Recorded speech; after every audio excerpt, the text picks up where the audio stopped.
welcome to the stream. Uh, as usual, just making sure if there's any weird shenanigans, audio lag, do let me know. But we're gonna play Tales of the Black Forest. Last time we left off, I think we just finished helping people in the theater.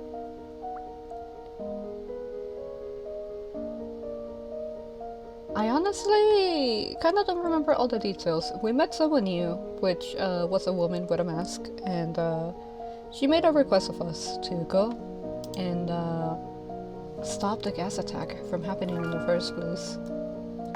Which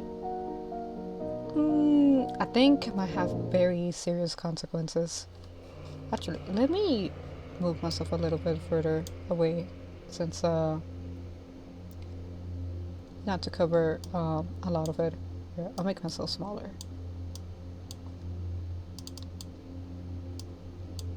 There we go.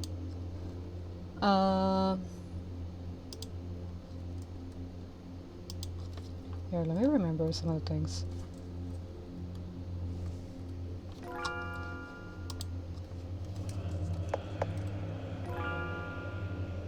I will lower the volume to 80. If it's too low, do let me know.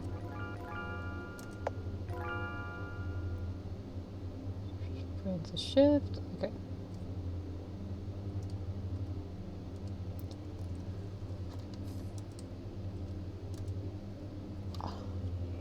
I do know that we ended up stopping at a certain point just because it was getting pretty long. I don't remember what I have to do next. Wait, what is this picture? Here's the Being Wild, the movie.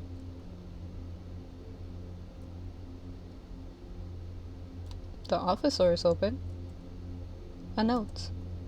Dear Ajima-san, the real estate developers will complete the handover next week. Please move out of the theater before then. The Atsolotl sticker. I should have like a small Atsolotl with me. I should find an Atsolotl. And see what in boxes. Oh, there's a lot to look at over here. Many detective novels are placed on the shelf, and a sheet of paper with strange symbols is pasted on the top shelf. These symbols probably mean something. Let's look around to see if there's a way to decipher the symbols. Okay, we have a puzzle. A strange card is attached to the metallic box with a combination lock. This card looks like it's used to solve a certain type of puzzle. The theater manager, Terajima Ase, loved mysteries. He must have designed the card. Terajima Ase. I saw him before in the Hoshin ritual in 1987. And Megumi-san's memories. Terajima Ase isn't just a theater manager, but he's also the head on screenwriter of Atori Theater Troupe. He's a very talented individual. But sorry, I just thought of the past. Let's keep looking for the key. Obtain the decryption card. Oh. Is there more to it though? Okay, we have an idea now. The holes on this description card correspond to the symbols on the paper. Okay. What are we looking for?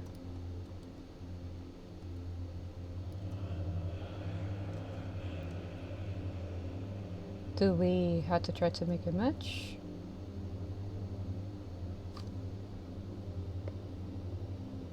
Oh my gosh. I'm not even sure what this puzzle is to begin with. I think it's actually kind of the first time I've seen this type of puzzle.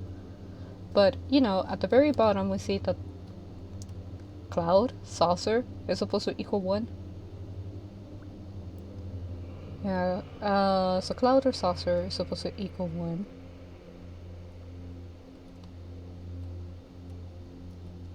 But I'm not entirely too sure what do we want to do with this.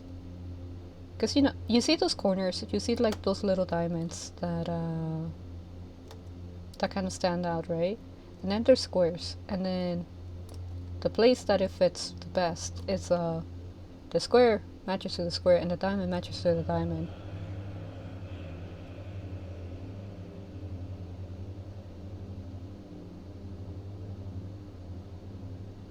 I guess it isn't that like it equals one, but there is one saucer, and then for the circles, that's 3 of them. For the fish, that's 2 of them, and for the parentheses, that's 1. So 1, 2, 3, 1. Is that the answer?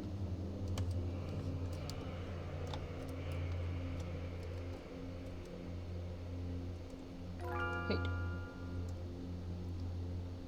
1, 2, 3, 1. Okay. There's a book and a bunch of keys in the box. Obtain the key to the attic. Spiritual Journey, Sugihara Hiroro Sumi. This book is from Shin Rintengoku. Terajima essay is a member of Shin Rintengoku. There's a letter in the box. The apostate Matsuyama Maso is so scared of the police investigation that he intends to submit the list of our members as a mitigating evidence to the police. Please get rid of him ASAP. That means Matsuyama Maso was hanged by Shinri Tengoku and the blame was put on Hoshin's followers? Faith in Hoshin had already declined before Matsuyama Maso got hanged. Most of the followers have an ambivalent attitude, so they wouldn't possibly kill anyone who renounced their beliefs. In contrast, Shinri Tengoku developed rapidly after the recession with strict rules, and they have no mercy on apostates. We got the key to the attic. Let's hurry to the roof and stop them. Interesting. What does this have to do with our protagonist, though? We'll find out. Wait, no, not yet.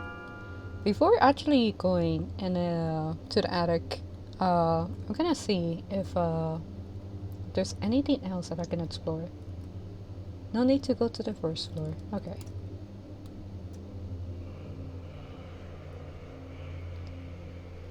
To the cat lady.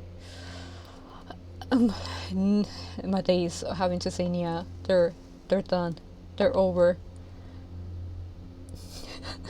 I think I'm close to the ending, so I don't. Right. Nevermore do I have to say Nya. Empty wooden bots. An empty metallic box for the storing of films. It doesn't have the black film reel we're looking for. It seems we had to go back to the attic in 1998 to find that film. Oh yeah, we're looking for a black film because that might tie into the mystery of why she is cursed.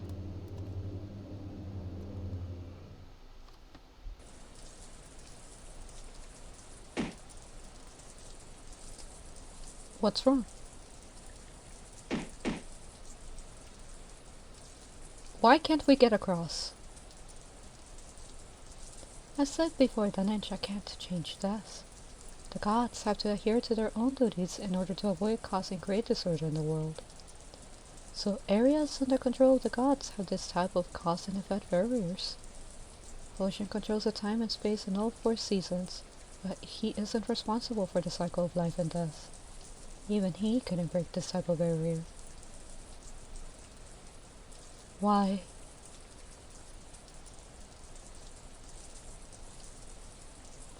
Okay, we're just gonna be witnesses to...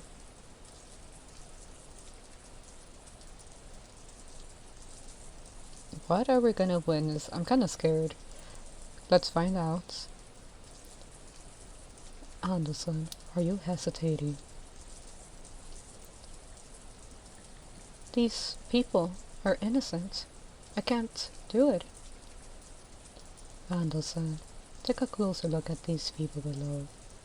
They treated you like a monster and humiliated you with all sorts of strange nicknames. Have you ever heard them? No, you never heard them. On the contrary, you love them very much. You have given so much of yourself to the movies so that you wouldn't disappoint your beloved audience. But they ain't never cared about the amount you had to sacrifice for them. They have put you on a pedestal before you got wounded. And what did they do after you got wounded? They criticized you heavily by the same amount. And who are the ones who care about you after you got wounded? It's the people in Outdoor Theater Group. Understand, we are the only people you can trust. I'm just trying to differentiate the voices. You know? Because I think it just makes for a nicer type of reading. Am I great at it? Probably not that much, but it's practice, I guess. But now, these people downstairs are going to drive our group out of this theater. Handel-san, you need to defend the theater and defend our blood, sweat, and tears. Do it. You just need to open the canister and throw it off the rooftop. It's very simple. Oh, she was the one that did that tag. That's why she wants to change the past. Not so much to like liberate. Is it being a good Samaritan, or is it trying to like get rid of the guilt? Stop. Stop now. Please. That's why she was put on a pedestal, right? Because she was like a very beautiful woman, right? And then she got injured. She got attacked by one of the fans, and people started like, in essence, being assholes to her because she just wasn't as pretty anymore. Stop.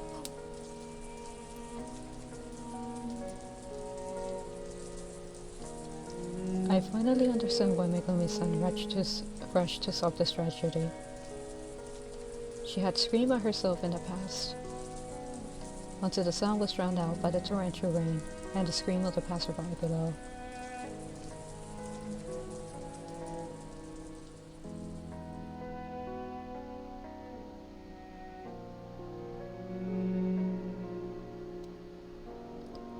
I am still so naive.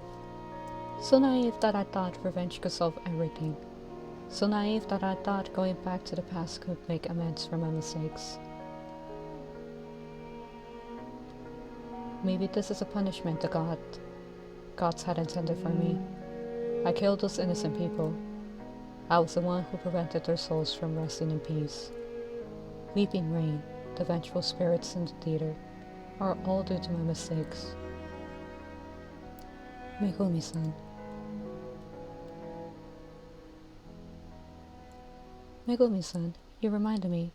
I have come up with a way to eliminate that vengeful spirit.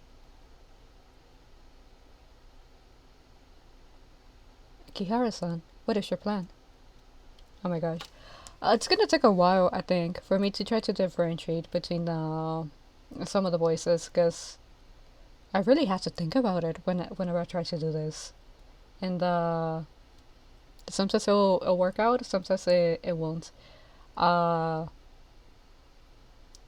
It does feel kind of like a warm-up period though, where in order to actually like be able to differentiate them, let's say in my mind, for example, I do have to keep reading the lines. No. I don't think that's the case. Kihara is just being a nice person. She's being helpful, right?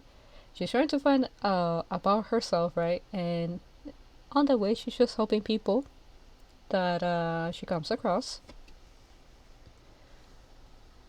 Kihara-san, are you sure this will really work? I tried this before in Shikanaki village, but I can't guarantee it will work. And I also need you to lead the vengeful spirit to this staircase.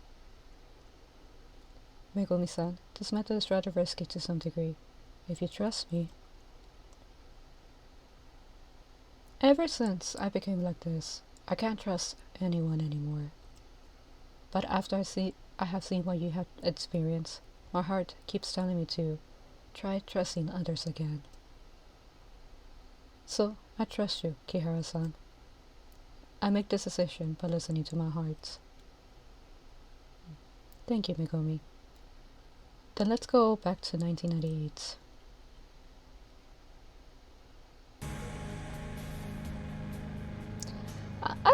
I don't think so, but this explains why last time Megumi joined our party.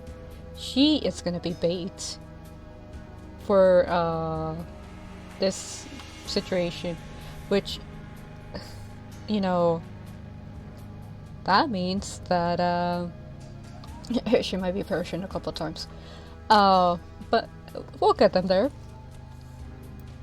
Megumi-san, this task is very dangerous. Please be careful. Kihara-san, you too.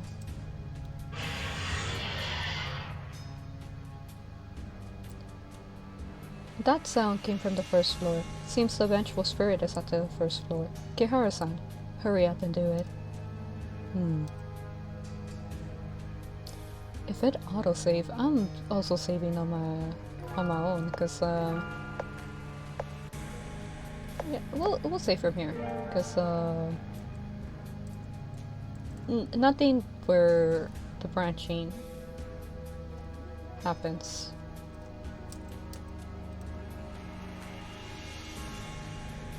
But the vengeful spirit, this is kind of poetic, to be honest. She was the one that started it, and now she's confronting her past, and she's the one that's gonna end it, but it is at her own risk. You can't kill me. Okay, there's more to the side. You killed innocent people. Live your life in pain and remorse. It's all your faults. Suffer, repent. Monster with split lip, ugly woman, die. Oh my gosh. Oh my gosh, no. All of this is her own path to fix herself, right? We're just helping her out. We're giving her guidance, we're making things fall into place so that she can overcome her own past. They lied to you. They like a more beautiful and younger idol who would like a disfigured monster. Oh my gosh. That sound came from the screening room. You claim you took a break from the movies to train on your acting skills. This is just an excuse to hide your excesses. You lie to your fans, and you don't truly love your fans. Live with the pain from lying to others and being lied to all this while. Damn, some of these fans are like, extra salty. Come on, just like, chill. Sometimes people need breaks as well. Oh, no. No. He was just doing his best. Is he gonna get back checked? Are we not gonna be able to help him out? You don't come over. Hoshin is behind me. Hoshin is dead. There is no god. Oh my gosh. Yeah. He doesn't know. I'm not screaming. I didn't mean to wake you up. I'll never make those noises again. I'm going to announce my retirement from the music scene. Oi, I'm the person you're looking for. Okay, okay, we're able to draw the spirit away. I think we just have to run.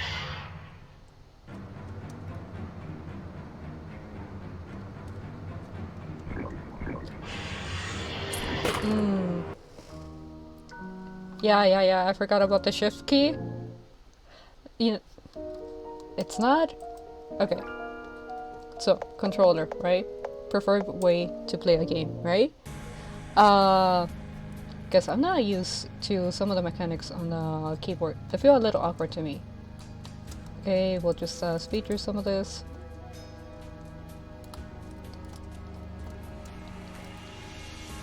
And unfortunately, in this game, I don't think I can change the bindings. Because I would have honestly changed from shift to space, because that's easier. But that's why I said. But then potentially Megumi was gonna die a couple times.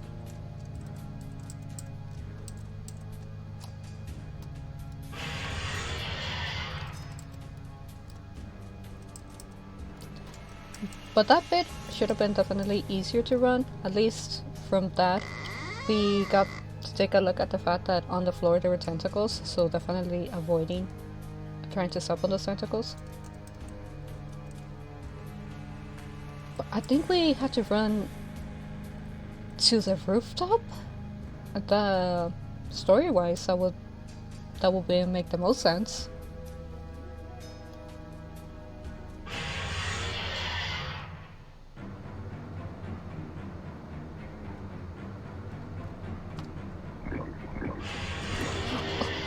We got stuck on the tentacle.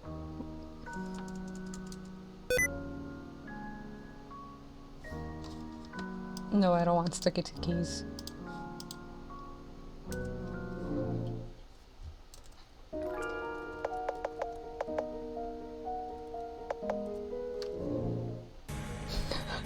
It really happened. I was just trying to make it move forwards. I think we could just go without looking at the rest of the text, right? Shouldn't affect too much, since we keep on repeating the scene.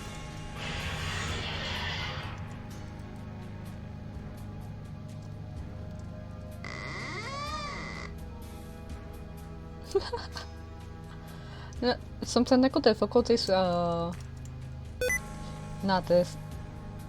Not the sticky keys. Not the sticky keys. Oh my gosh. I'm gonna struggle a bit.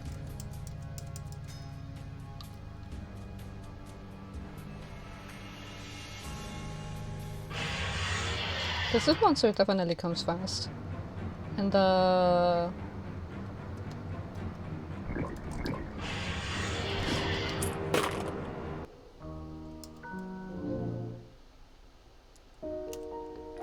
this is not how the rest of the stream is gonna go. And now it probably is. The puzzle's not that bad. Running away, the running's what gets to me.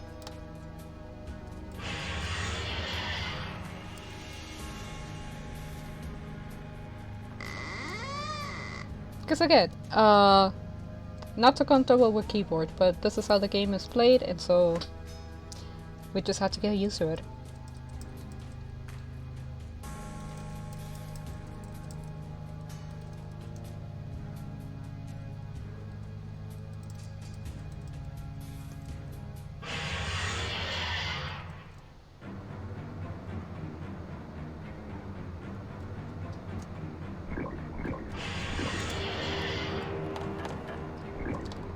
Wait. No. We made progress. We got up the stairs. This is it. This is the content. As you have said, the most streamer.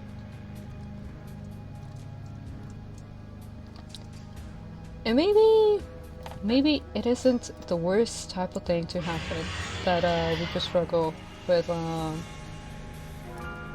I'm gonna save here, just that we don't have to start all the way from the top.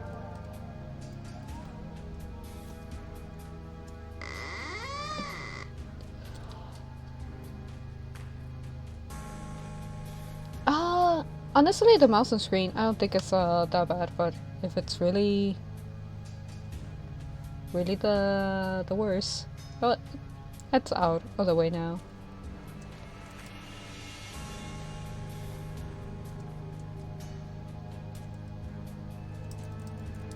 Let's not even mention the sticky keys.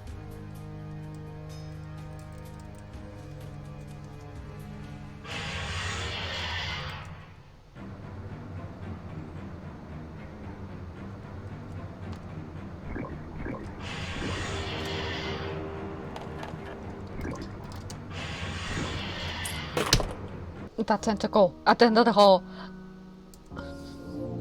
I kind of wish that you could see the tentacles beforehand, but sometimes some of them would just pop up as you're running.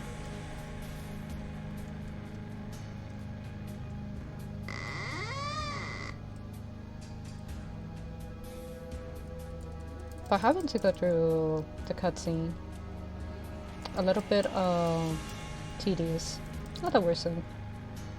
And even if the character, even if Megumi ends up dying several times, at the end of the day, she won't remember. We did our job.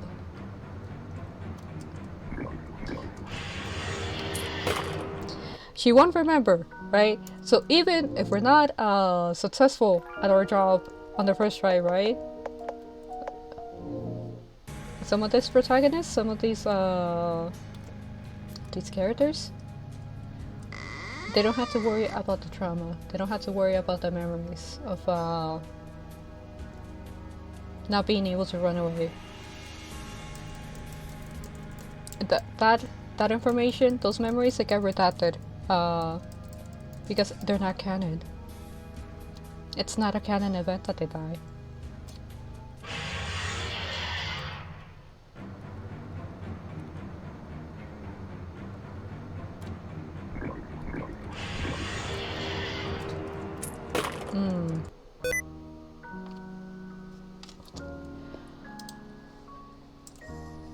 It's not a canon event that they die.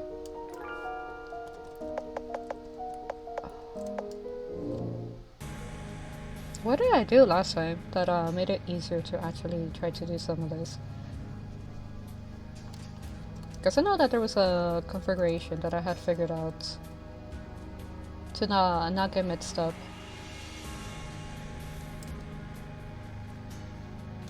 Because X is menu.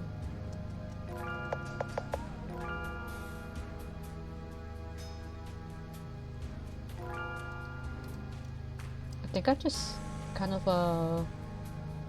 deal with it.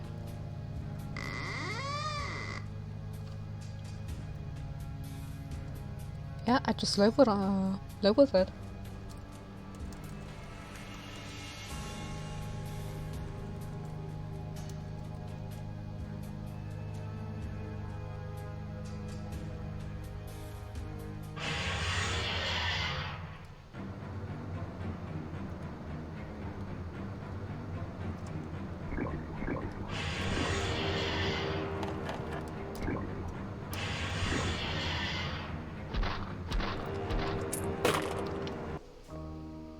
We're making progress. We got to the... We made it up the stairs. We got to the end of the hall.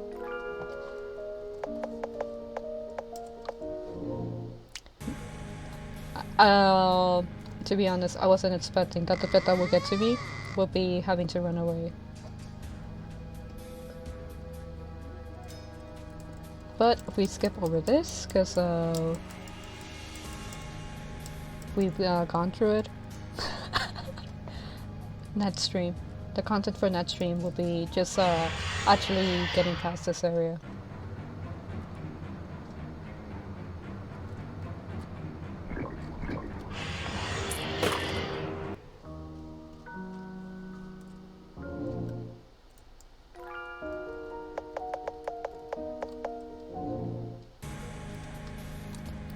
Alright, I'm gonna try to focus on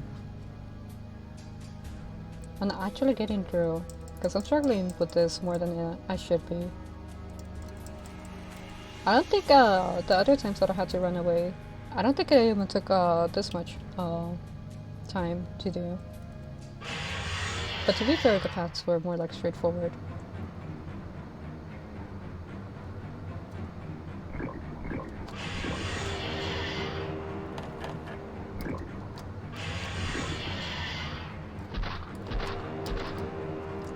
I need to a certain point know beforehand when some of those things are gonna appear. So we did reach that area, but those pitfalls that started to appear. I did fumble there. Oh my gosh. You know, since this game, it does not have gravity, right? My natural enemy, it had to manifest in another way. And I guess when gravity isn't available, my natural enemy is running. It's kind of poetic since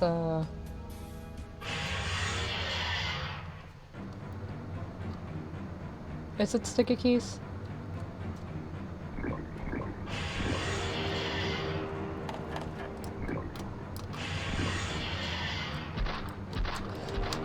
Fuck. Rather than going right, I should go left actually. Because the right actually getting accidentally overstepping too much and getting stuck on the wall did hurt me. So I had to run left once I get into that section.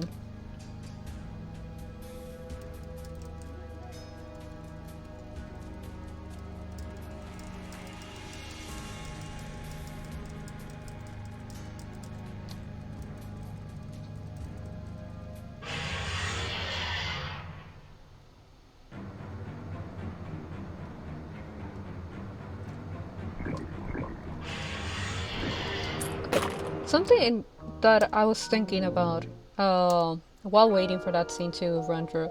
We know one of the people responsible for the gas attack, which is Megumi, right? And she did this because her career fell after she got attacked. But what does a cult gain from making all of these attacks? Or like killing all of these gods, right? Wait, I need to stop thinking. I just need to focus.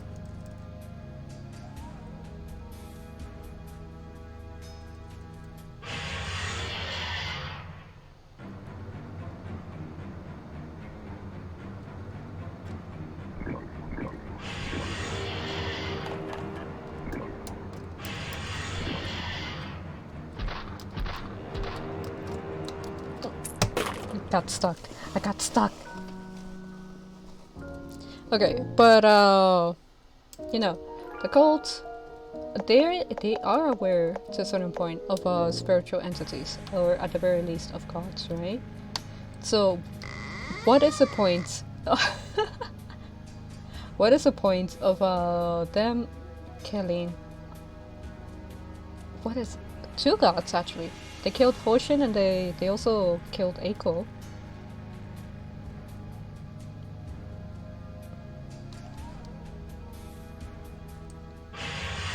Are they trying to create a new god though?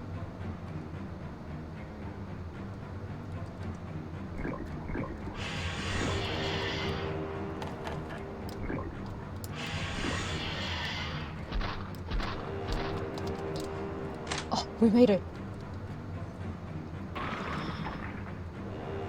Okay. Megumi-san, hold my hand tightly. That was close. Unfortunately, we... Okay. Fumbled. Fortunately, we came in time. Sorry, the vengeful spirit disappeared after I led it to the doorway. It's okay, because I'm ready. Now we just need to wait for it.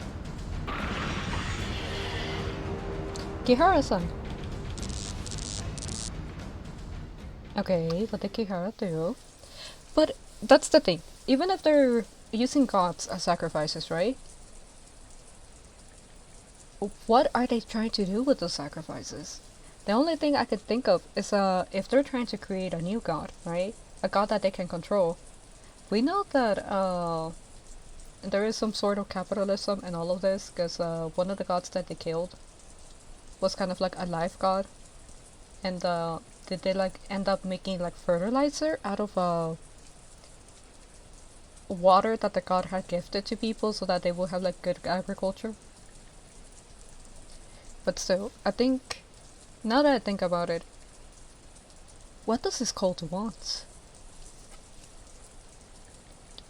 Kihara-chan, why did we come to the roof of the building? If I remember correctly, Akaoni said before that the weeping rain could also corrode the yokai. Besides, do you notice that the vengeful spirit is always hanging around inside the theater, and the main entrance and windows don't have any of its negative energy? So I think the vengeful spirit is afraid of the weeping rain.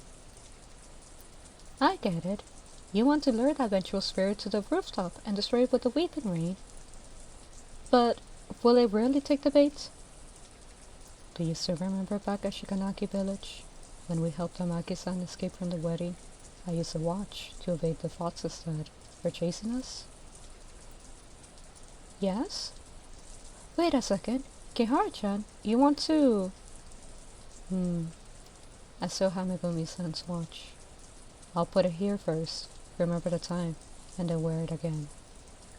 I will let that vengeful spirit catch me on purpose, and activate Nensha the minute I get caught. Then, I will bring the vengeful spirit together with me to the rooftop. Sakurako-san gave us a pearl that could protect us from the weeping rain's corrosive effects, and that vengeful spirit will be exposed to the weeping rain. Oh, it's worth trying. Okay, so we're seeing the planning beforehand. Now, does this gamble pay off? It does. Through the curtain of rain, the people who died from the gas attack seem to be tearing the vengeful spirit apart. It howled. Finally, it disappeared above the theater together with the weeping rain. I thought the vengeful spirit was made up of the people that were from the gas attack. Then what was the vengeful spirit made out of? Both the weeping rain and the vengeful spirit are gone. This guy screams. Oh my gosh. Ojo-san, you could actually put an end to the weeping rain and the vengeful spirit.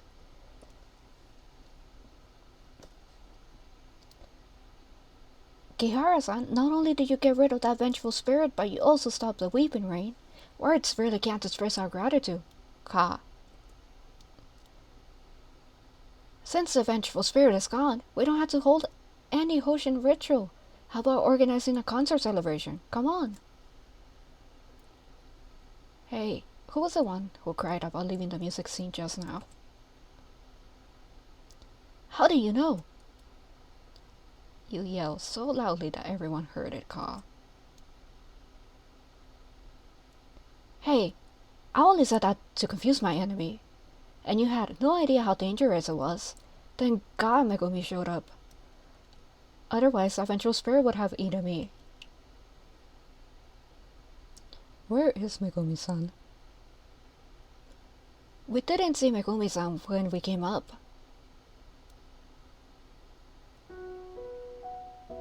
Okay.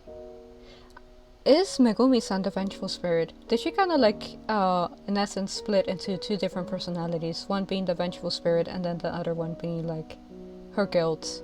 So the guilt became human, and her resentment became the vengeful spirit.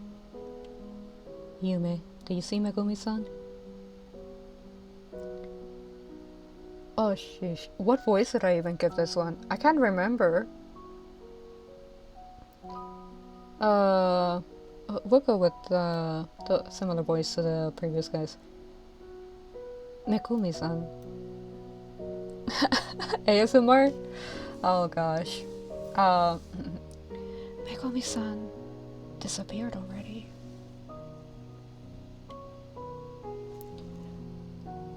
Sorry, Megumi-san never wanted anyone to know the truth, so I've been hiding it from you the whole time.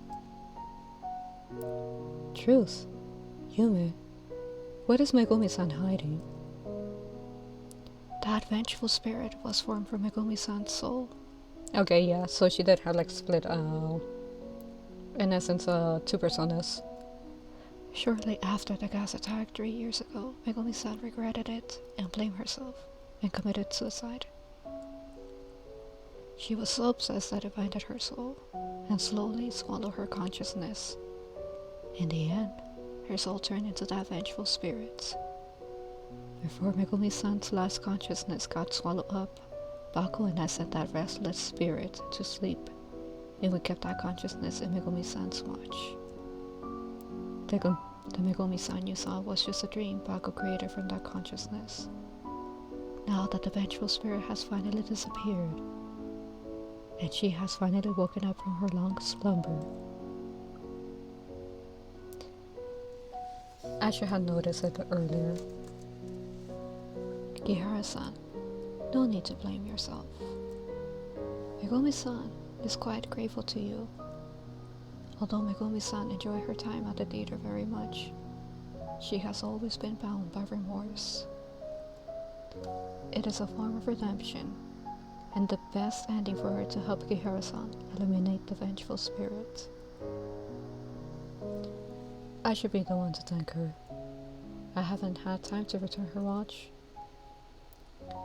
Then consider this watch as a token of appreciation from Megumi-san to you. I will cherish it. That's unfortunate. It is really unfortunate. I would say it wasn't entirely Megumi's fault though, because her manager, the guy, was pressuring her, or was like telling her, convince her to do the attack. And you know, from the notes, the information that we have uncovered beforehand, that guy, along with the train guy, are part of something, or like kind of like the minds behind some of the terrorist attacks. And even potentially Kihara said, we're unsure about that, but that's why we're looking for the black film, in order to be able to see what's up with that. Megumi-san, you didn't tell Kihara-san the truth? I know Kihara-san is a very nice person. If she knew the truth, she would definitely cancel the plan. And I'm already quite pleased with this result.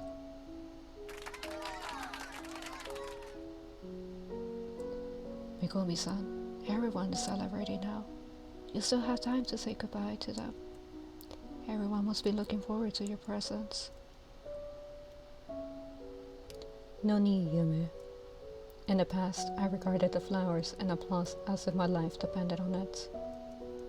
I worked hard and trained on my acting skills. I thought I was dedicated, but in fact, I was just scared. I was afraid to become a has-been, afraid to get overshadowed by new people, and afraid to lose that love from the audience. The person I was back then loved that fame, which was an illusion. So when I found out, I got cheated, I lost myself, and committed unpardonable crimes.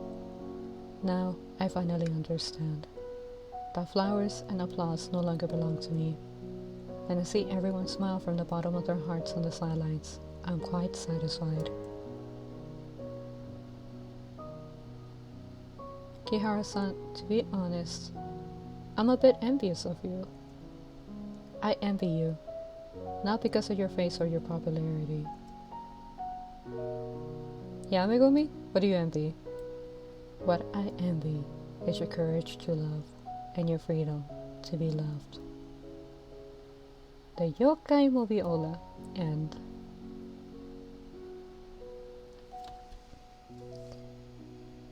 Is that? Well, I guess to a certain point, Kihara, she tends to be pretty laid back, a kind of pretty open-minded person, right? And sometimes that's enough. You know, just being able to like be willing to hold off any opinions and give someone the benefit of doubt. Sometimes that can be enough for a single person. By the way, I found a black film roll in the attic. I wonder if it's the one you are looking for. It is a black film reel. I can barely make out a pattern full of black feathers on the film's reel's cover. This should be the film I've been looking for. What's in the black film reel? Kihara-san, I have mentioned before that Baku can play any film, so you can look for us if you need to play the film. Thank you, Yume. Okay, let's save the progress, cause we don't want to go back and do that all over again. Can I go here? Okay. Is there anything I can see from the top? I'm just being curious, being snoopy. Doesn't seem to be anything else, but the fact that we can go back there, that it wasn't blocked off. Interesting. The damage from being chased by that is around though. Can we go back to the office? No, it's blocked.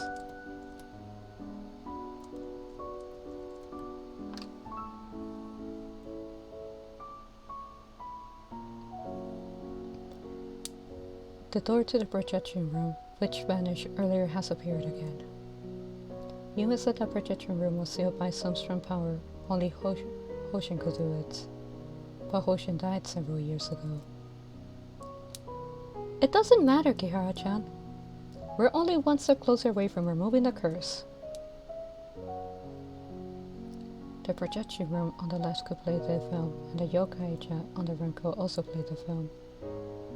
This is not an ordinary film reel. It might disappear once we use it, so... I understand. We can only choose one of the two doors. Since the curse is related to the projection room, maybe we can truly remove the curse if we use the projector to play the film. But I saw my memories and Megumi-san's memories because of Baku. Maybe Baku could help me find my lost memories. No matter what you choose, I'm fine with it. Thank you, Kiritani. Oh, this is where it ends. Your game is automatically saved since this is a plot branch. To make it convenient for you to enjoy the different endings, your autosave will not be overridden. Please save the game manually at an appropriate points after this. Some of the characters in the theater have new things to say to you. Once you open the door, you will enter the final chapter and may miss out on the things they will say to you. Okay, we were actually even warned by the game. Once we pass through here, that's the final chapter. Potentially that could be even the end of the game. So, okay, definitely taking advice. I'm not saving just yet. We'll talk to the characters down here, and before making a decision,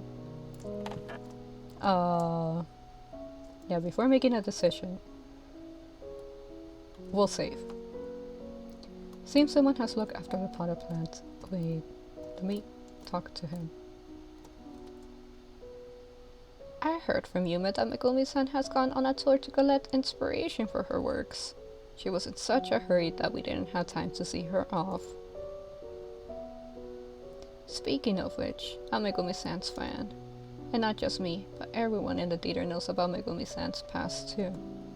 We kept it from you. I hope she will forget the past completely.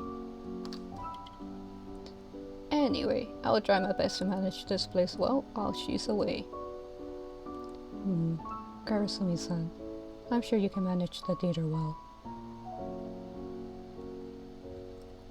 Oh, they already knew. And they were being considerate of her, despite knowing everything. Okay.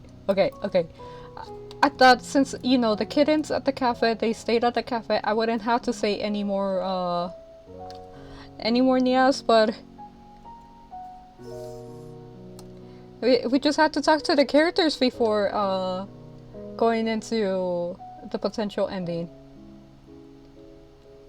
Yuma said Megumi-san has gone on a tour. I wonder when we can see her again. Yeah.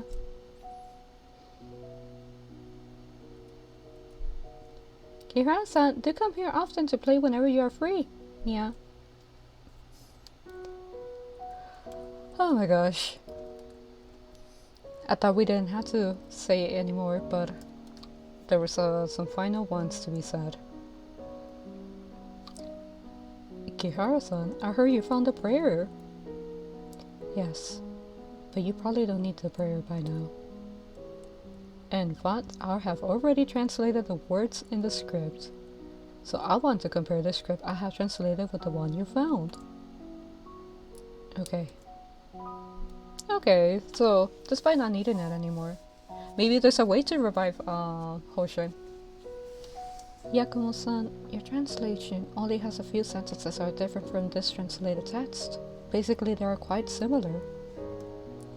I owe it to you when you agreed to look for the translated script. I suddenly felt so relieved for some time, and my translation speed improved dramatically. But this translated text is beautiful in its wording, and it is a huge academic achievement. Human knowledge is so infinite. Looks like I will have to work harder. Wait a second, this translated text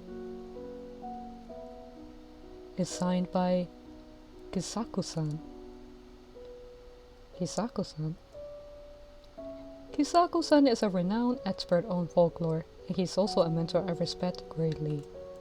If not for him, I wouldn't have chosen the path to do research on folklore. He went on a field trip to Kuromori town 3 years ago, but unfortunately, the poison gas attack happened at the theater, and he died in that attack. I can't believe I can actually see his translated text. Kihara-san, thank you for finding this precious translation.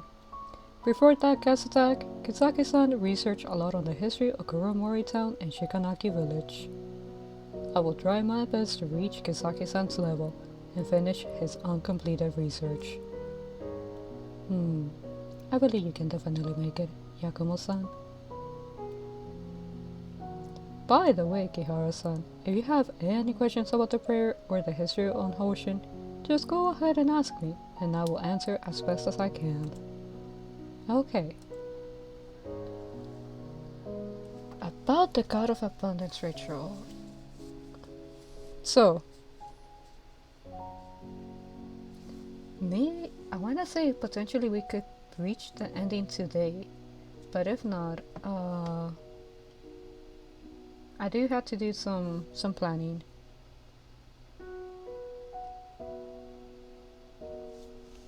We'll talk to him again, since we can ask him questions.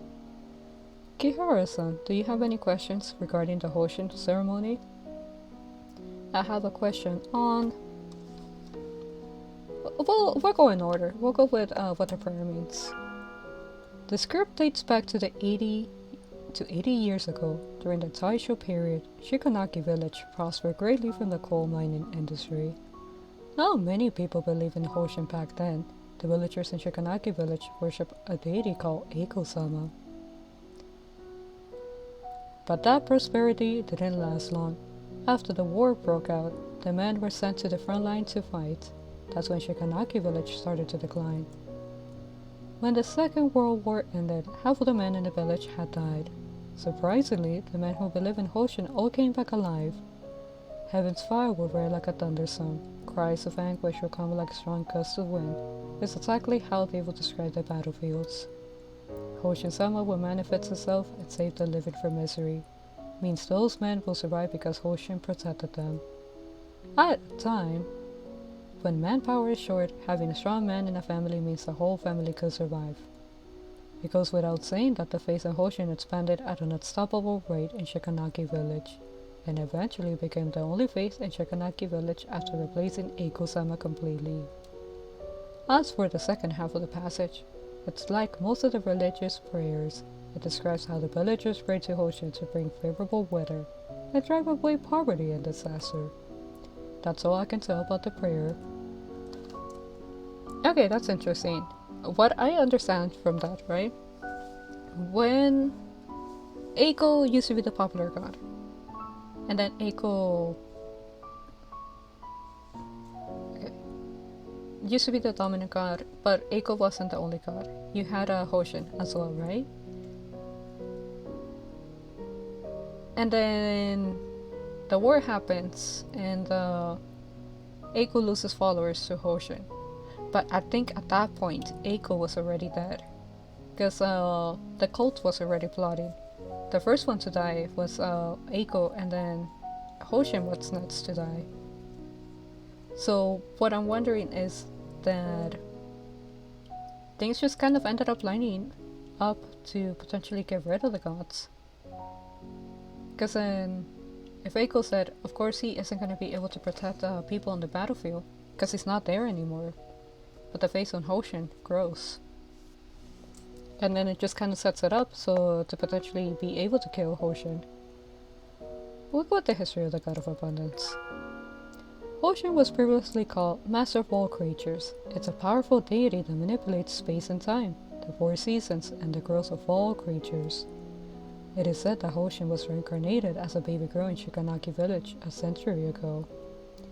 The girl has shown a remarkable power when she was still a child, but because the villagers in Shikanaki village all worship Eiko-sama, many people treated this girl as a sinister entity. After the Second World War, Hoshin became more prominent. That girl was called Jingo by her followers, which means the body where the deity lives.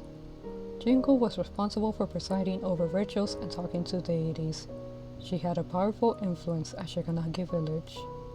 According to the documents at Shikanaki village, Jingo lived for 103 years and passed away 4 years ago. After that, Hoshin's influence declined. Shikanaki village also declined irreversibly. So potentially, I might not be wrong about them trying to create a god or control a god. 4 years ago, and then Hoshin essentially lived in the body of a human, or in the body of the girl, right? So what's to say that they can't control, manipulate that again, right? Where they have the gods live in the bodies of children that they choose, and maybe that's how it ties to Kihara, right? That she is actually the host for a god.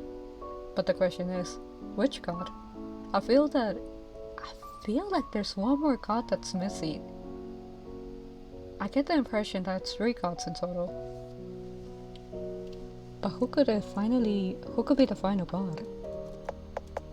The yokai in the theater. After the humans abandoned the theater, I can't. No. Out of the gutter. Out of the gutter. After the humans abandoned the theater, the yokai from nearby started to move into the theater and set up stores. But several years ago, a vengeful spirit took up residence in the attic that stored the film rolls. The theater couldn't screen movies normally, and everyone's business suffered more or less. All of us knew Hoshin was powerful, so we organized a ritual. We hope Hoshin could help us exercise a vengeful spirit. Do all the yokai here worship Hoshin? How should I put it? Actually, not every yokai in the theater worship Hoshin. Or should I say there are hardly any worshippers at all? Humans are awed by unknown powers. That's how faith in a deity develops. But to yokai, we're familiar with the powers deities possess, because we deal with them a lot. Our relationship with deities are like customers and merchants. We offer sacrifices to deities, and they help us to drive away evil spirits. That's all. Honestly, understandable.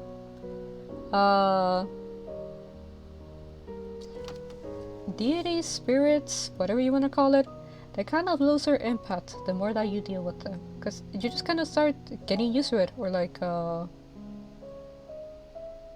after how should I explain it? Humans are Karen's comfort. No, it's just that humans in general don't see things on this end, right? They Okay, for those that know Lobotomy Corporation, a mechanic in Lobotomy Corporation, or like part of the lore, is that you, the manager, don't see the violence happening in the company because you have a cognito filter. A filter that like makes the violence look like cute little ragdolls, right? And humans in general have that filter, right? So they don't see a lot of some of the things that happen around them. They don't see a lot of things that happen around them. But sometimes some people are able to sense that better. Either because their filter isn't that great, or because they kind of choose to like remove it, right? But it can get intense for humans sometimes, because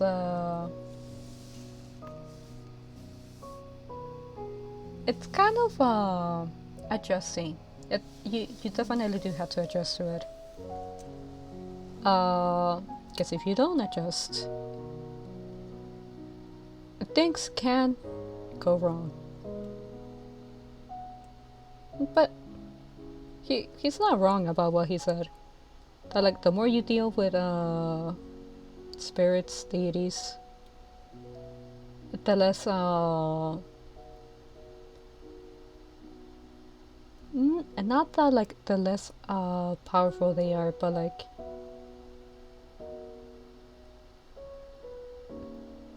what would be the word? The less that you worship it, because it just kind of becomes a norm.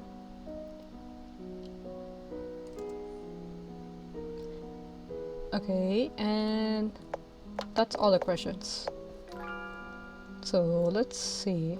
We still have a couple more characters to talk to. Let's talk to this guy. Never mind. I'm not voice acting this. Oh my gosh, I have absolutely no idea. Yo, we're preparing for the concert to express our appreciation to Megumi-san and Kihara-san, and to mark the revival of the theater. Okay. How about this guy? No one will attend the concert. When will this guy get it? Aw, have a little faith! I was gonna say they're friends, but like, now that I remember, I think they were just straight up forced to work with each other.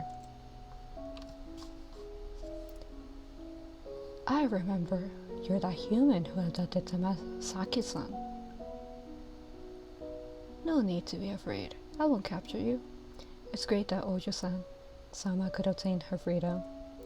Don't worry, with me around, the other foxes won't hurt you in this place. The vengeful spirit and weeping rain are gone.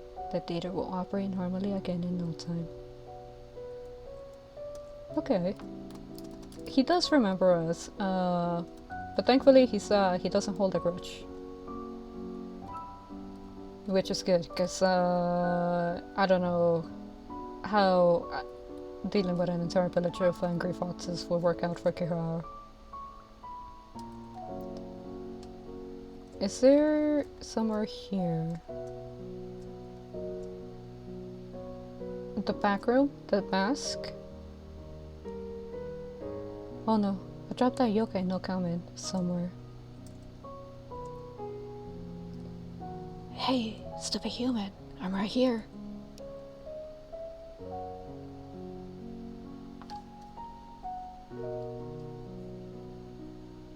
Oh, the piano ghost wore the mask. How could you leave me behind? Sorry, it was an emergency. Never mind, I'm not blaming you. After all, you'll help everyone put that vengeful spirit to rest. But why are you here? I was almost devoured by that vengeful spirit's negative energy. This guy saved me. You know, this is kind of sweet, actually. Because, you know, the mask ghost, or the mask spirit, he was kind of like salty, angry, because he had been put in the storage room for the longest time, right? To a certain point, a sense of loneliness, right? And the piano ghost is also definitely lonely, because Piano Ghost kept on practicing music because they wanted to show a specific someone that they held dear to them. They wanted to play a melody for them one last time. So Piano Ghost and Mask Ghost being together, very sweet and cute. In essence, two lonely people that find company in each other. Thank you. After the vengeful spirit disappeared, the ghosts from the weeping rain were also released. Aika-san came back here and disappeared after hearing this guy's performance. He's very grateful to you for setting Aika-san's soul free. Think nothing of it. Aika-san heard your wish, that's why she came back. You're a nice girl. I'll owe you one. If anyone bullies you in the future, I will curse that person until he bleeds to death. Okay! Oh my god. Intensity. You don't have to.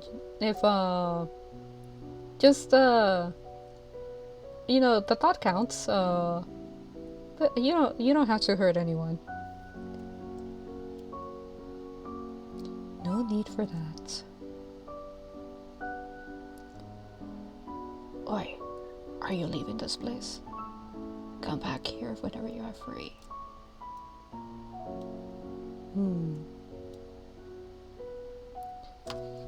Okay. Is there anything else you want to say?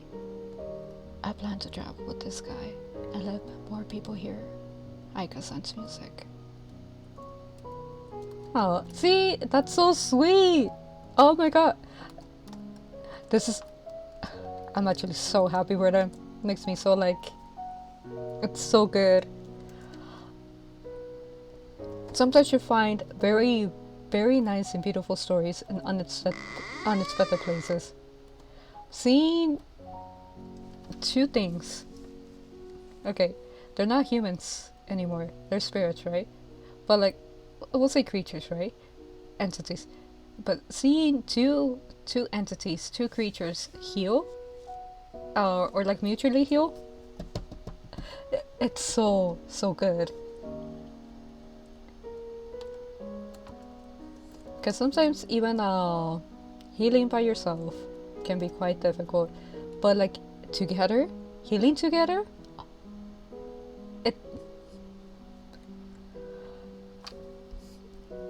you have no idea how happy that makes me. No need to open it.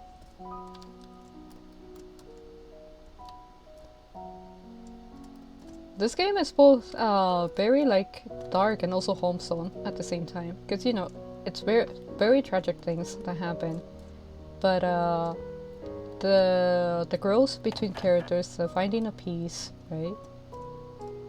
Wholesome and dark. We'll save. We'll save here.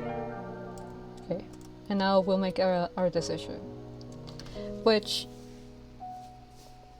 to make the decision, I don't even know anymore because I don't remember the order of the doors. I think left one took to the projector room and right one takes to Baku. I think.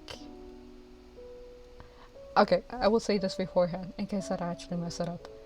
My decision is to go to Baku, right?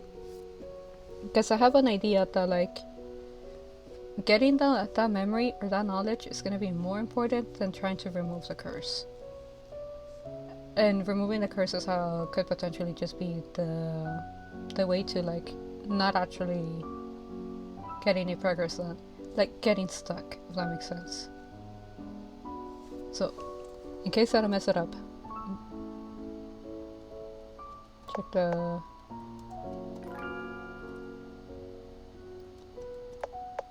Okay, so it just gets the same message. But my option or my decision is for Baku. Okay, it's not even about selfishness per se. It's okay.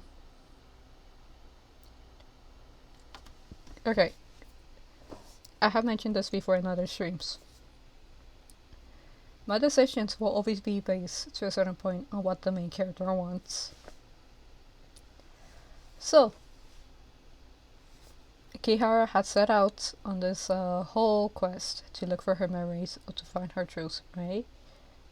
And more than like remove the curse, Kihara wants those memories, right? So this is how we will focus. But if Kihara has said like, I don't wanna be like weird anymore, or like I don't wanna have these powers, I wanna get rid of them, then I would have chosen the projector room, because that is what Kihara would have desired. I get the feeling that like going into the projector room is actually just gonna. She's made friends here on the spirit world.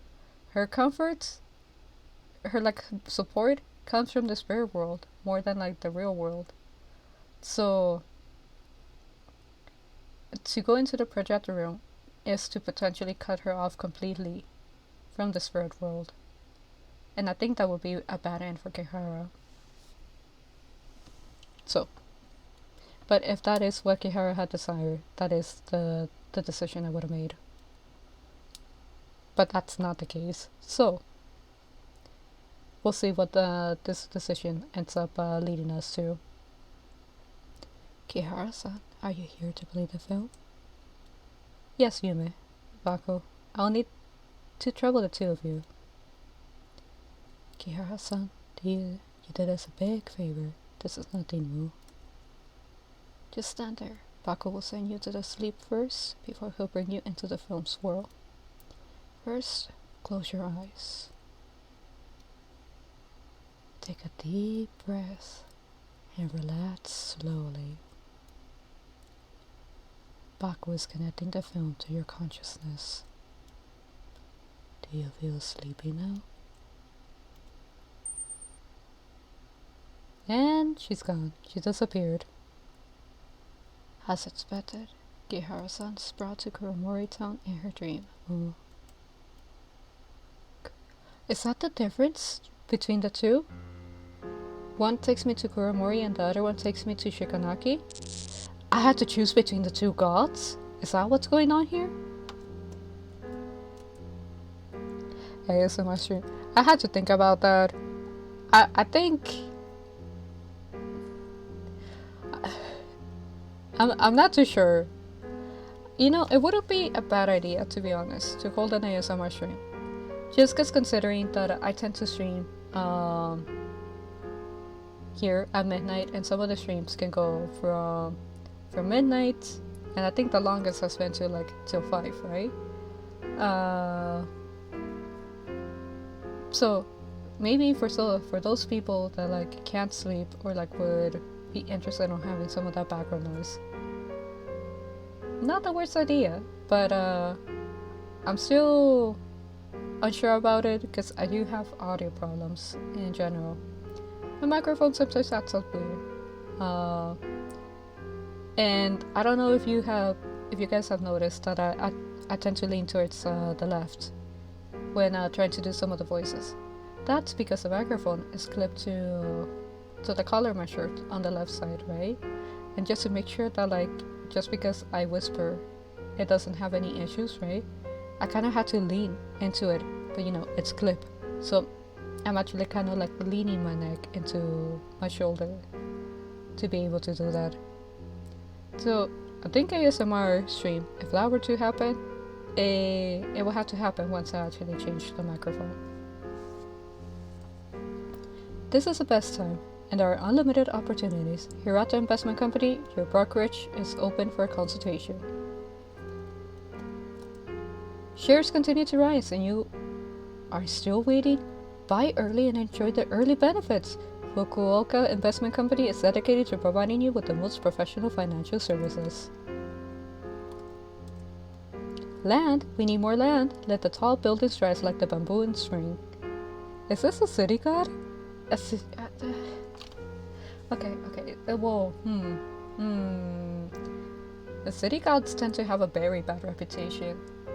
Their existences are usually kind of like frowned upon. But that isn't necessarily the city god's fault. It's just that depending on how the city is, that's kind of like what the city god represents. So city gods are in a very weird position. But you know, between all these companies, okay, that's fair. That's a fair enough point. All of these companies with their scummy practices kind of end up making the city god, and that's why city gods are kind of like suspicious or weird to, or they're held in a bad reputation, because they're just kind of affected by companies. The cold winter is coming. Japan's economy is facing a crisis. Please invest rationally. These warnings were completely drowned out by the crazy speculative behavior. The corner here is kind of like a page to flip. There's a dog-ear page here. Uncover the canvas. Let's check out the other places first. I don't think there's anything else.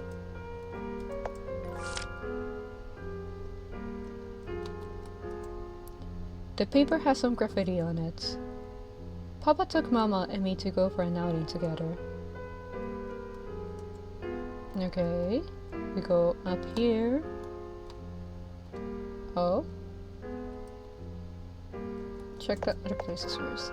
I don't think this is here for nothing. I think we can enter. Can we not? Really? It looks like a group photo, but I can't see it clearly under the dim lighting. Actually, I don't think it would be here for nothing, but I guess it really is. Uncover the canvas. And it's back here again. The door is locked. Okay, so this is interesting to say the least. Facts. Kihara-san, although the company has already developed a more effective growth compound than water of abundance, the biggest value in the watermelons at Shikanakimura is the brand and word of mouth. The company believes there is a real need to invest in the development of a factory in Shikanakimura. It can even be said to be urgent. In addition, the company is going to buy more land for real estate and tourism projects. This will also require Kihara-san to conduct a risk assessment further. Kihara-san's contributions to the company will be remembered and well by all the staff in this company. Our dad. That's how our dad ties in. He was a businessman. That's his crime. Terrorism? Murders? Cults? No. The worst crime of all. Being a businessman.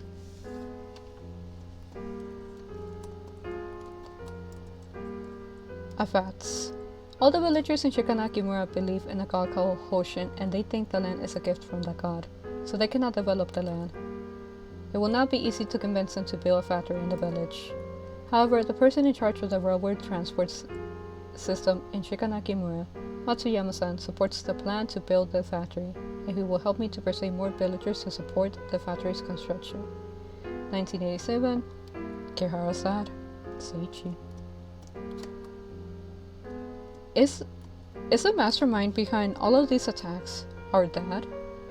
Did he did he essentially do terrorism just for the sake of his company?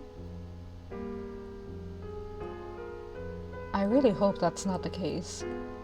A diary with fine handwriting. Today's my birthday. Papa, Mama and I took a family photo together. There's a cute rabbit sticker on the diary. Caution, from today onward you will also have the house key. Please look after it well. The door is locked. Is our dad scummy enough to sacrifice so many people just for a company? Ojo-chan, follow your father and mother. Look at the camera. Where to look?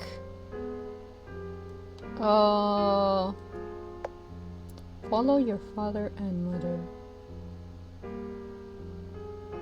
Well, look. Maybe the way to unlock the house is to look at the house. So we'll look right. Not there. Down? Interesting.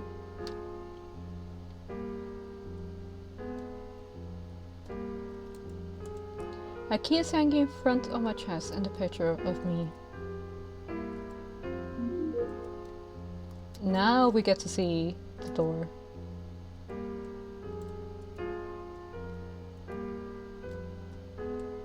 Wait, items. This. Key to the house.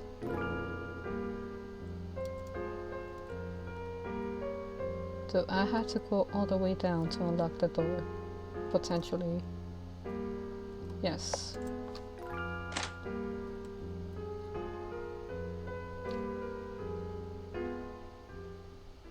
But what about Kihara's mom? Because I don't think her mom is out of it either. Her mom hasn't been mentioned. So is she the motivation for some of these things to happen? Or is she part of it? I'm back.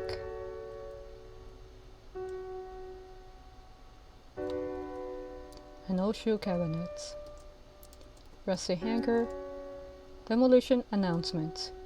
In order to build a reservoir, demolition works will be carried out on Nyahevermore and the surrounding area by the end of this year. To avoid accidents, residents are asked to keep away from Nyahevermore. Okay. A dusty telephone. Use Ninja. Not yet. I want to look everywhere else. A calendar that has turned yellow. There's a big hole in the floor. How about this plant? Withered plant. That's not a note on the floor. That's just a decoration. Alright, we'll use Ninja now. This telephone can be used for Ninja. Kihara-chan, you plan to use Ninja? I want to know what exactly happened at home before that car accident.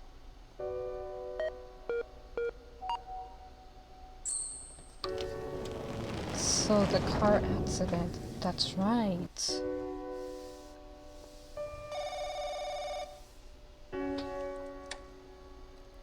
Hey Seiichi, any progress on the factory? We sealed the deal. Wonderful! Hoshin really listens to our prayers. In that case, he won't be that busy in the future. That's Kihara's mom.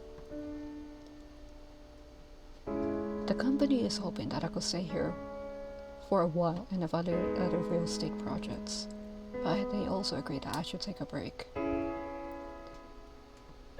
We can finally take Cashin to Hokkaido. She will be so excited she can't sleep.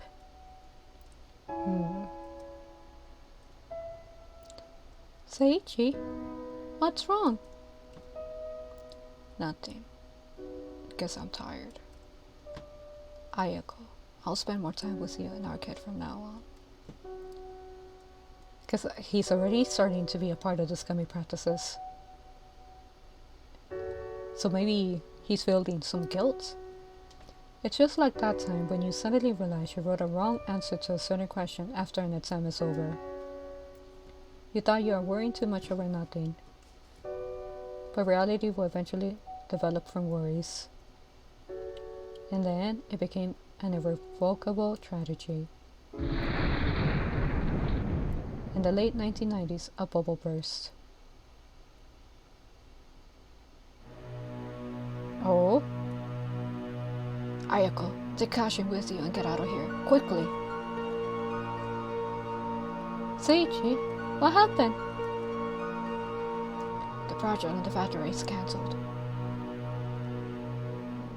Why? The stock market crashed, and the company canceled most of its real estate projects. By the way, the music definitely picked up volume. Is the audio okay? Is the music too loud? Because here's how I decide some things, right? If it reaches, okay, yeah. If it reaches a point where I feel like I can't listen to my own voice, I'll consider music being loud. I can't pull the menu up until, yeah, I can't pull the menu up until I get rid of the dialogue. I even skipped something, so I'll do that first. Bring your most important things with you and leave the rest aside. Here's a key to the car. I'll meet you at Chikugo Station. Seiichi, what about you? There are lots of other internal documents in the study, and I can't let them fall into other people's hands. I'll look for you when I have to dealt with those documents. Seiichi, take care. Please, please, please, let me pull up the menu. This is so loud. Question-san, the company hopes that you can get rid of those project documents. We have transferred half of the payment to your account. After it's done, you will also receive an extra payment besides the remaining half. For the last sum of money, I made the biggest mistake of my life.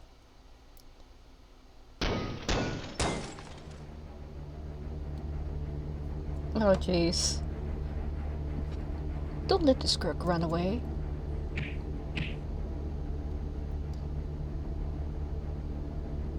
Bastard. We spent all of our savings to invest in this factory. Now it's all gone. Take this crook and his family to offer as sacrifices to Hoshin. Damn, his family got away. Oh my gosh. What are all of you doing? Chief, this crook kept talking about building a factory, but he conned all the villagers of their savings. Several villagers have committed suicide because they went bankrupt. It's this crook's fault. Matsuyama, don't forget you're also the one who started it. Back then you were the most vocal one when you talk about building that factory. Oh my gosh. But Kihara's dad getting beat up. I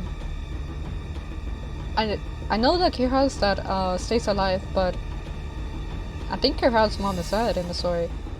So how did that happen? Because she and Kihara got away.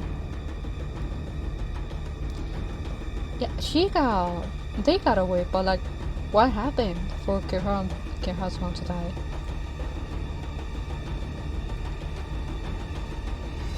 I signed that project contract, so I'm also responsible for that. Jingo-sama told us that the village needs to be united now. We have weathered times that were more difficult than this. This time, we can definitely weather it too. I will hold a meeting with everyone to discuss our next step. Everyone, just go back for today.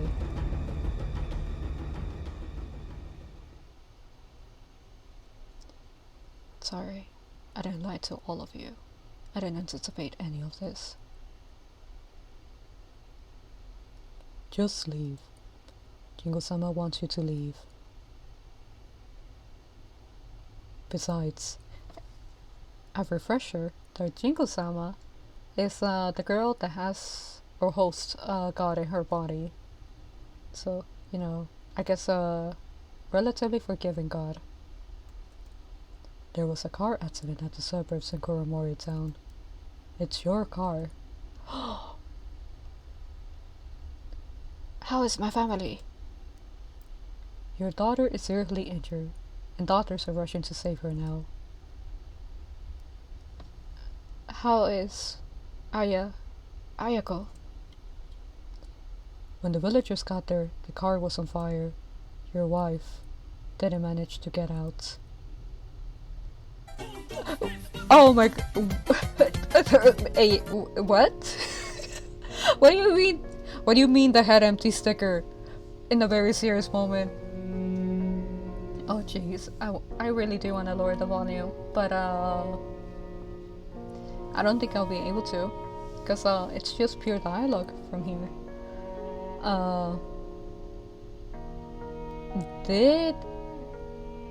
Is this divine retribution? Like, yes, your life is forgiven, but you still don't get away from it free. I specialize in economics at the best university. Is this Kihara's son? Economic theory, analytical model, I could name them all. I believe I'm doing a respectable job. My knowledge, my brain could bring happiness to people. However, I'm just one of a million fanatics at the time. I couldn't even fulfill the wishes of my loved ones. Happiness should be treasured, but I drew it on the ground and allowed it to shatter.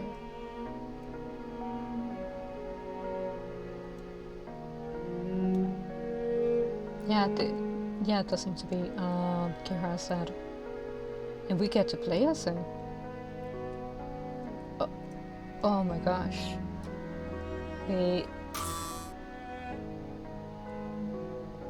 It's all your faults. All my savings are gone. Liar. I think this is muscle, is it not? The train from the train station, from the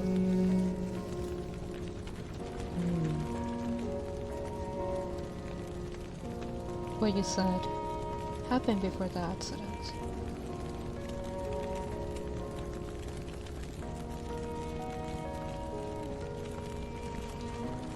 Kiritani, why are you here? Kihara-chan, you're finally here. You can speak now. The curse is still there, so I still can't speak. You're just hearing the voice from our hearts. Is it because I didn't choose to play the film with the projector? Yes, the curse will only be lifted when the film is played on the projector. You don't need to blame yourself, because I told you that no matter what you chose, I will support you. But to be honest, I hope you wouldn't regain these memories. These memories are too heavy for you. Shikanaki village declined because of my father. It was fated to be a tragedy. Your father and the villagers in Shikanaki village were the fanatics in that era, and they were also the victims at the time. Wait, because okay. This is to a certain point karmic retribution, because the lands gifted by the gods, right? And at first they were opposed to like building on those lands, because again they were gifted by gods. They were like in essence holy lands. And the moment that they decided to agree to the factory, it's when it all fell apart between Kihara-san and the villagers. So even if Kihara-san left, right? The tragedy had already started. The fall of the village happened the moment that they agreed to build the factory on those holy lands. Kiritani, who are you and why are you here? How do you know all of this? I promise you that I will tell you the truth when everything is over. This truth started from the distant past. Oh my gosh. More cutscenes, more dialogue, more questionable voice acting.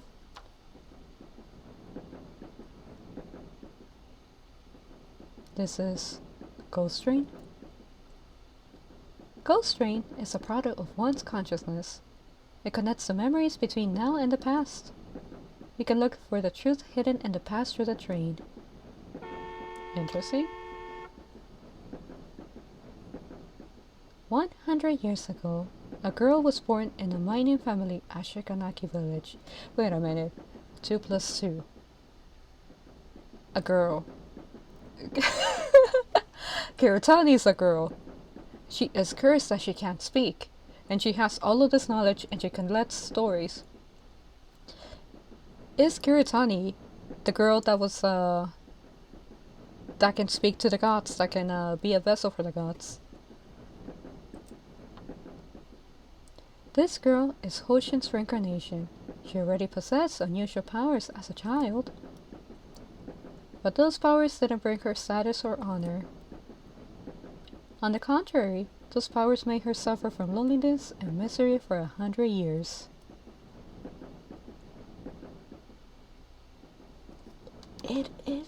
This looks like Kiritani. The girl. Sekitan-san, Mr. Cole, you look listless today. I'm about to go to a distant place.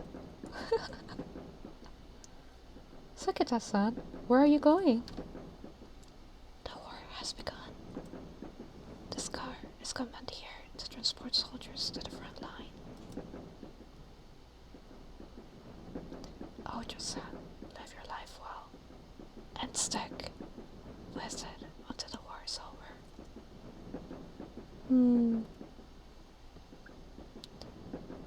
It's her.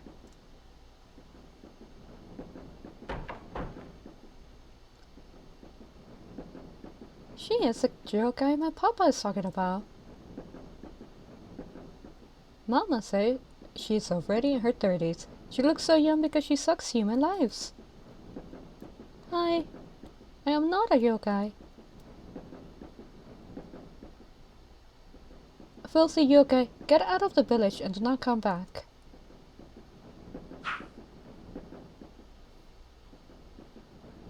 Hey, you little bastards.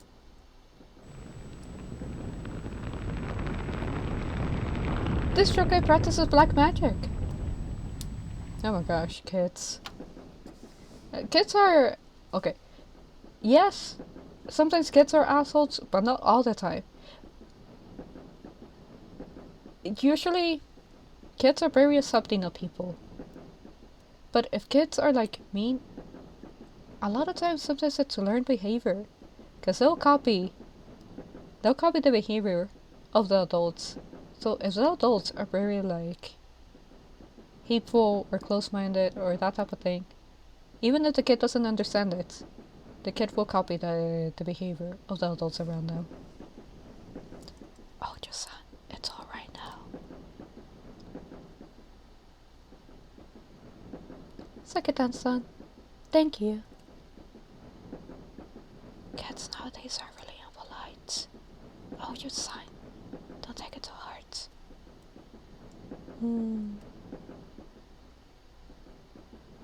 Sakita-san, I'll pray for you until you come back. I will definitely come back. I'm still waiting to hear your stories about the outside world. Your stories are fascinating. You might even become a famous writer, like Natsume Soseki.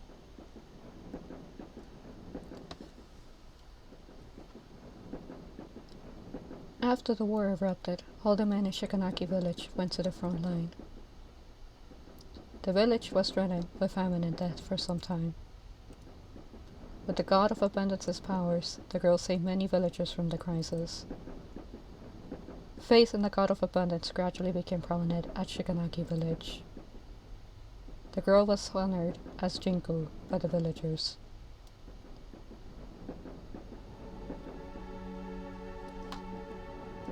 But friend where? Friend was here, but friend where?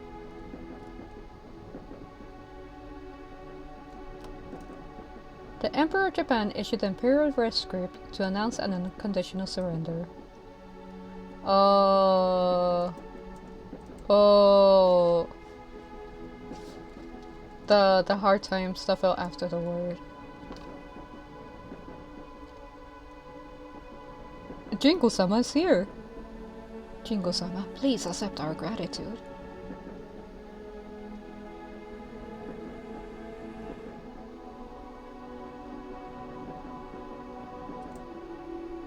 Where is Sekita-san? Sekita-san? He lives in the railway wagon in Shikanaki village. Where is that wagon? That wagon was bombarded by enemies when it took us to the front lines. No! Our friend! No!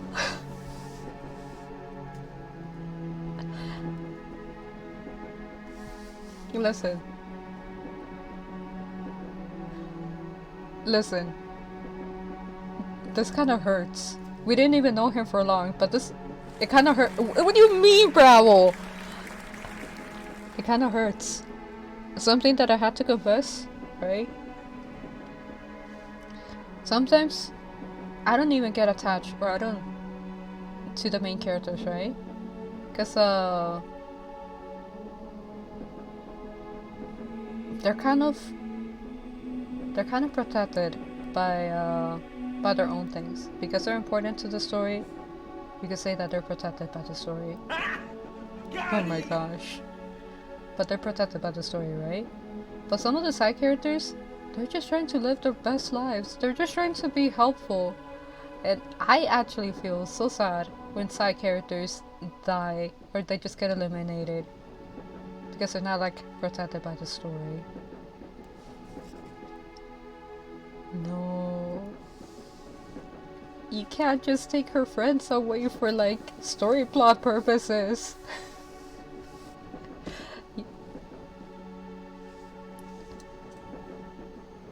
Oh my gosh. The bombing rained like fire, destroyed the bridge as the wagon was moving across, and all the people in the wagon fell into the river. And just when we thought we were going to die from drowning, an invisible force pulled us to the bank. Those who worship Hoshin didn't drown, the other soldiers drowned in the river. Hoshin-sama protected us. He saved us.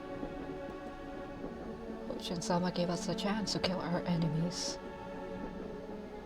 We will always believe in Hoshin-sama.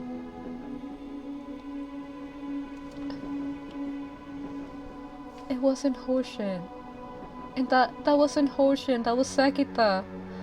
I need a moment. That wasn't Hoshin, that was Sekita. You're cheering. Sure, cheer for Hoshin, but Sekita's sacrifice will never be acknowledged.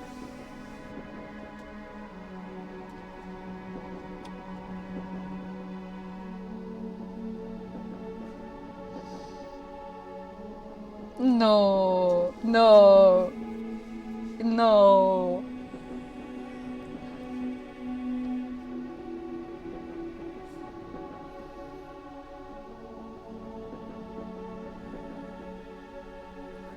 They were cheering as loud as the wind. Jingle looked at those devout followers helplessly. She pushed to the pedestal and revered by the masses. She was pushed to the pedestal and revered by the masses. However, she became more lonely than ever. Oh, her friend just...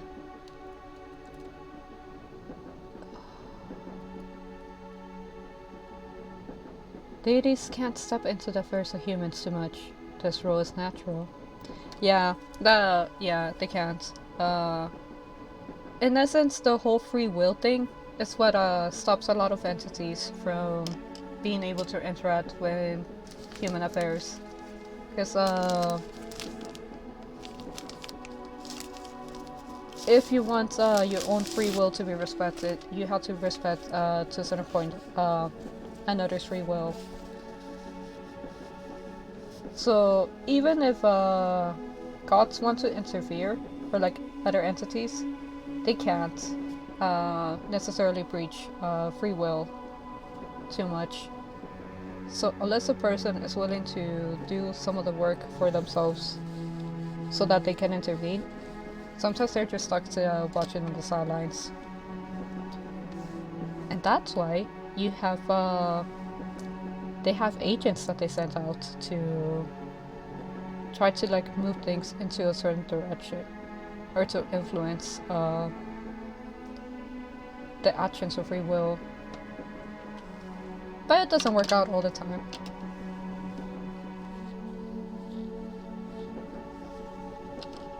Yeah, it doesn't work out all the time.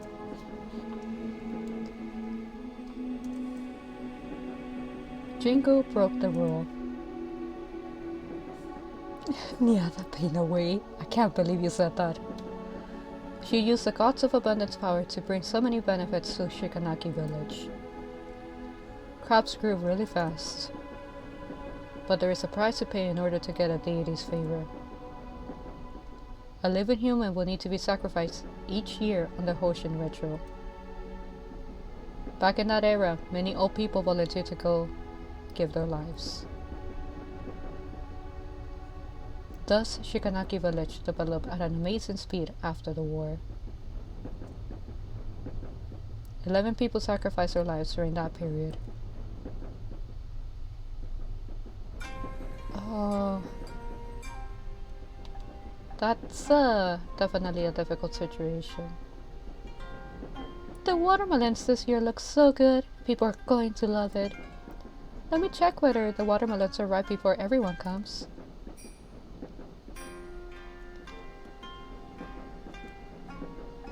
It is fine to want to help certain things to happen, right? But yes, there is actions and consequences.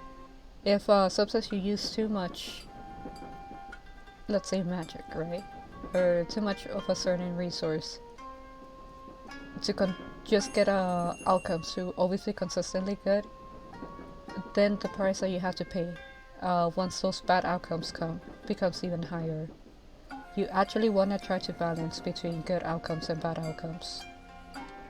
And usually, you want to do the bad outcomes first and then be able to cash in on the good outcomes.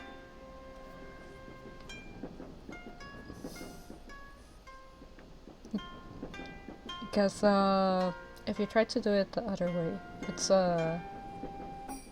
it definitely becomes so much more difficult to try to get through the bad outcomes.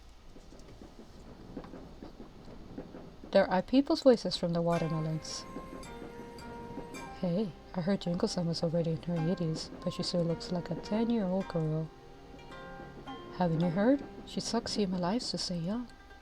Wait, the children were sacrificed?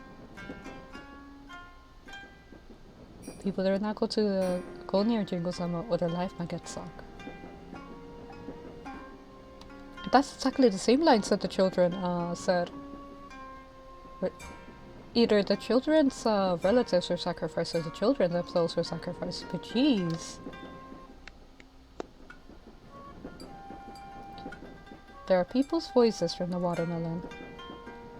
I heard our neighbor wants to give up farming. Tell me about it. The stock market is so profitable now. Hey, do you think Hoshin could help us predict on stocks? Idiot. Hoshin isn't capable of anything except getting watermelons to grow quickly.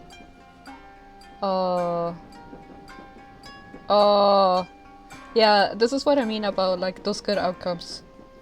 You, especially as a helping hand, right? If just because you're the one that has the power, you're expected to live people's lives out or to like control them, it's usually gonna go bad. To a certain point, each person does have to do some learning, because the body is temporary, just a vessel. But the experiences that you collect throughout time are what ends up defining you on the longer term. So if things are too easy because someone else is doing the work and it's not you yourself trying to do some of that work, it ends up usually being a very bad situation.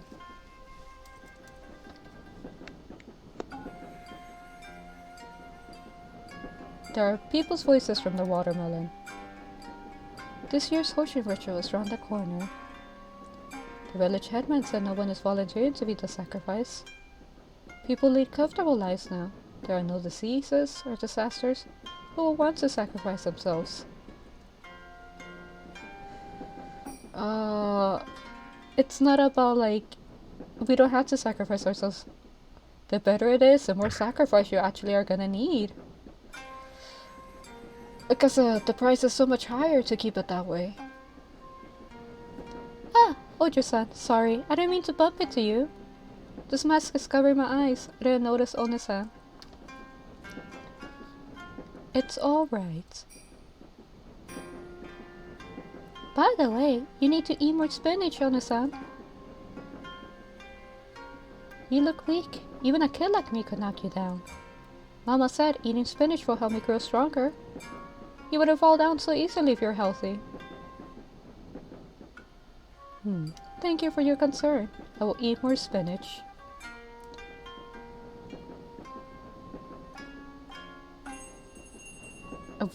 What do you mean? What do you mean? What do you mean? Actually, spinach is one of the... From the leafy greens, right? Spinach is one of my favorites. If not the most favorite. What are you doing?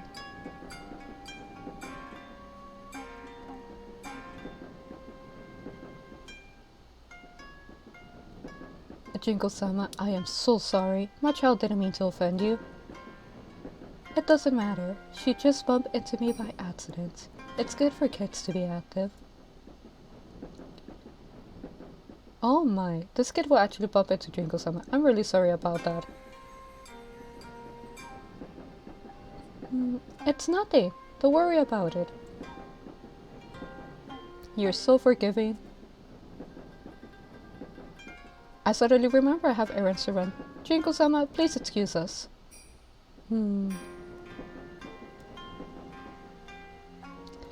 Jingle understood it from the woman's flustered expression. The villagers never stopped fearing her. This kind of fear accompanied Jingle to the pedestal. Then it became awe.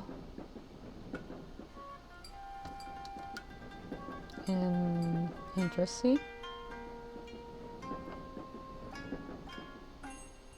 Just when Jingle thought she would be alone forever, someone entered her world.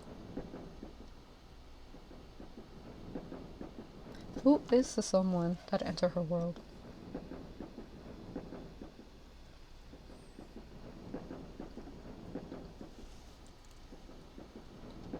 It's Kihara's mom! The view here is really nice.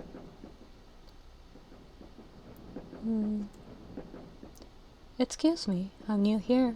Can you tell me how to get to Shikanaki village? Go straight ahead. I gotta differentiate the words. Go straight ahead and walk through the forest. Then cross a wooden bridge and you'll be there. Thank you. Why are you going to Shikanaki village? My husband is making me an inspection at Shikanaki village, but he forgot to take his bento.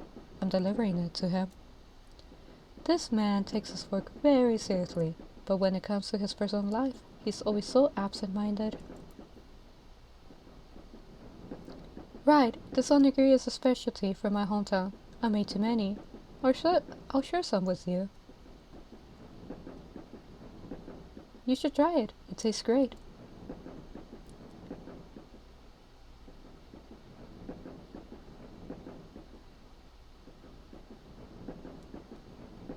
Aww. She was so lonely for the longest time, and just someone like actually like talking to her like a normal person, or like being friendly. Oh. Are you alright? Do you have an argument with your family? It's fine, take your time. I still have a lot of onigiri.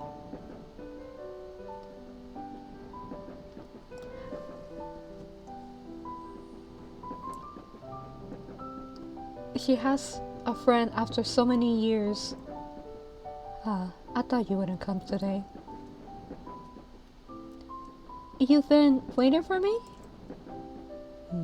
I also brought delicious onigiri today.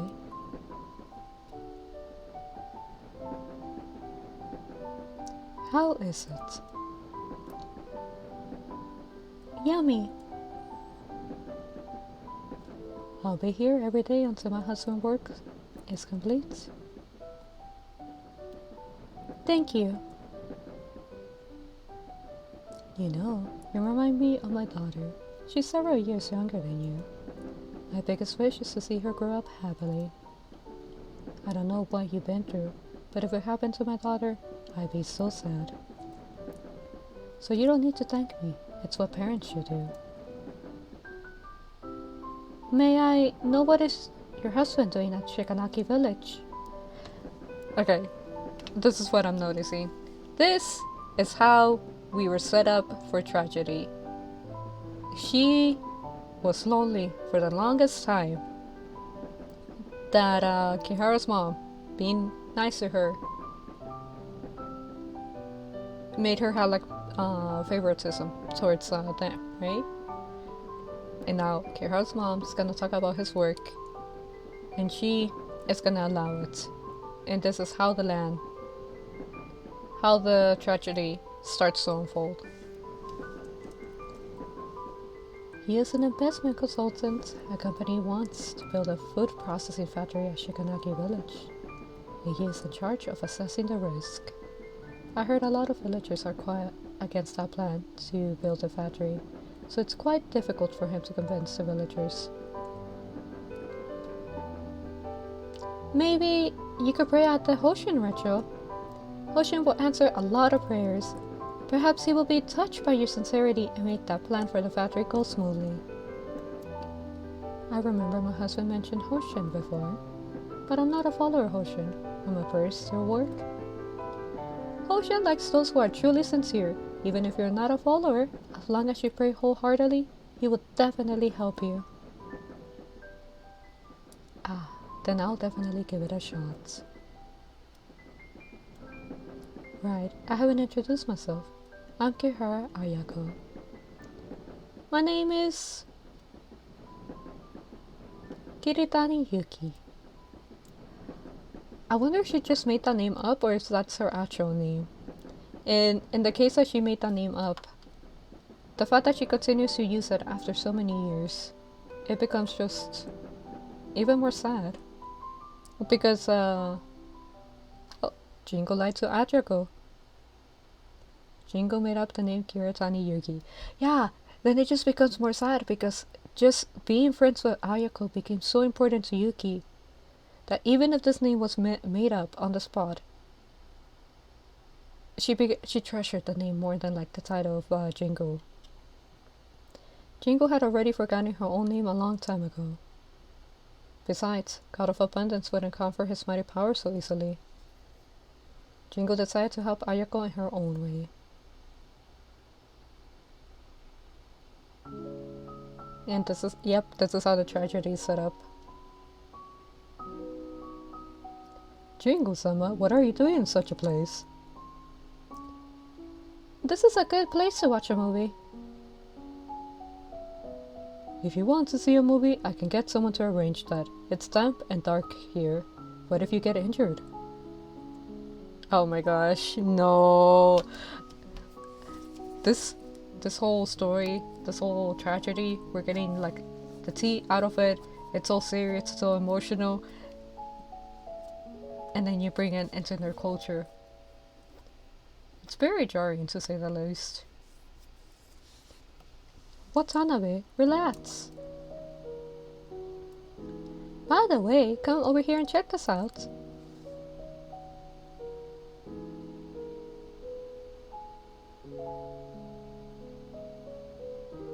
Watanabe, what do you see? I see a movie, and I have seen that before. What else? Jingo-sama, forgive me, I can't see anything besides that. Do you see those villagers who are watching the film? Yes. They look happy, right? I remember when the real estate developer wanted to build a theater at Shikanagi village. The previous village headman opposed it strongly. In the end, the theater is built at Kuromori town. Now the villagers have to go to Kuromori town every time they want to see a movie. Jingo-sama. Watanabe, I know you and some villagers have objected to the factory.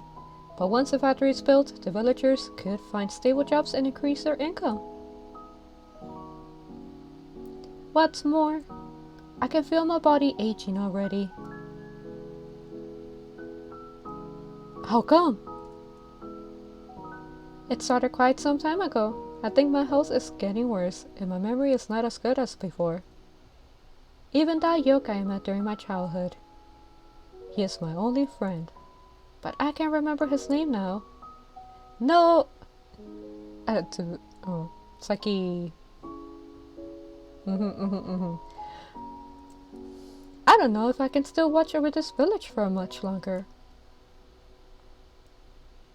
I heard that company can make the fruits grow better and let the villagers become richer. Isn't that what I have been doing all this time? Jingle-sama. Watanabe, I'll watch you grow up. Ah, it must be odd to hear me say this. Not at all, Jingle-sama. I always respect you. Thank you, Watanabe. I trust you the most. So please, reconsider on the factory.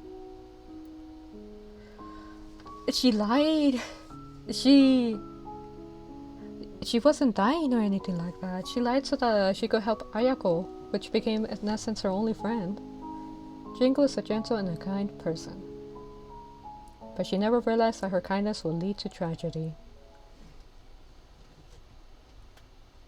Yeah. And she even, oh my god, and she even ended up losing Ayako because of the car crash.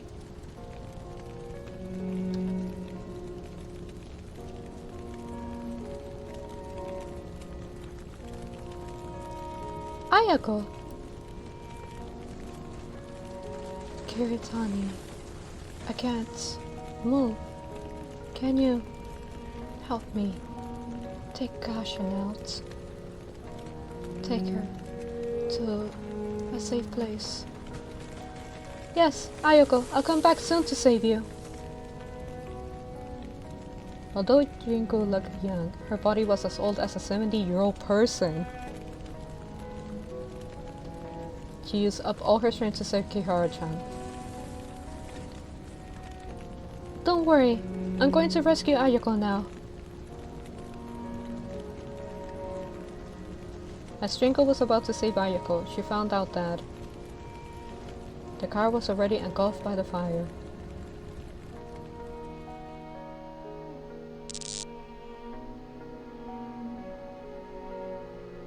Ayako, you and Gashin will need to leave first. Bring your most important things with you and leave the rest aside. Here's a key to the car. I'll meet you at Chikuko Station. Ayako, don't go out! Seiichi, take care.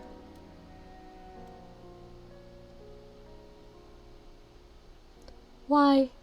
Why did it turn out this way? Ninja can't bring people back to life. You should know that very well, don't you?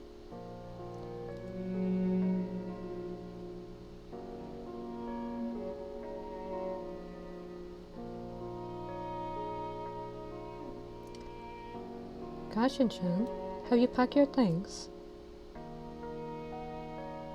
I still have a few dolls. No need to take them. I will buy them for you again. Mama, why are we leaving this place? Gashin-chan, Papa has already finished his work here, so we need to leave this place. Did you want to go to the seaside? We can go to Sapporo and stay in a small house by the sea. Your room will be facing the sea such that once you open the window, you can see the seabirds flying above the sea. During the weekends, Papa will take us to play on the beach. When you step on the soft sand, you will definitely find it very comfortable. Great! I want to live there soon. Caution. Right, Mama, you forgot that. The picture of Papa, Mama, and me is still hanging on the wall. Gashin-chan, I will take it now.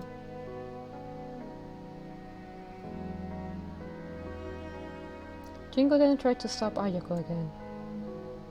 She knew that the picture Ayako described had already become a bubble. At this time, in Shikanaki village, hundreds of families were repeating this tragedy. She lamented that ninja cannot change death. In the face of tragedy, ninja cannot change anything.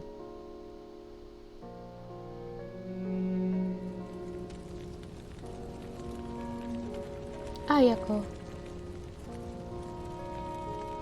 Gashin.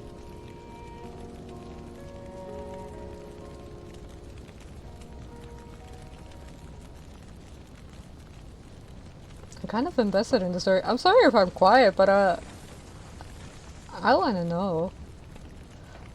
Because Kihara-chan sustained heavy injuries, she almost died back then. Caution! Hang in there! Please! You need to live! She can't be saved. Just give up.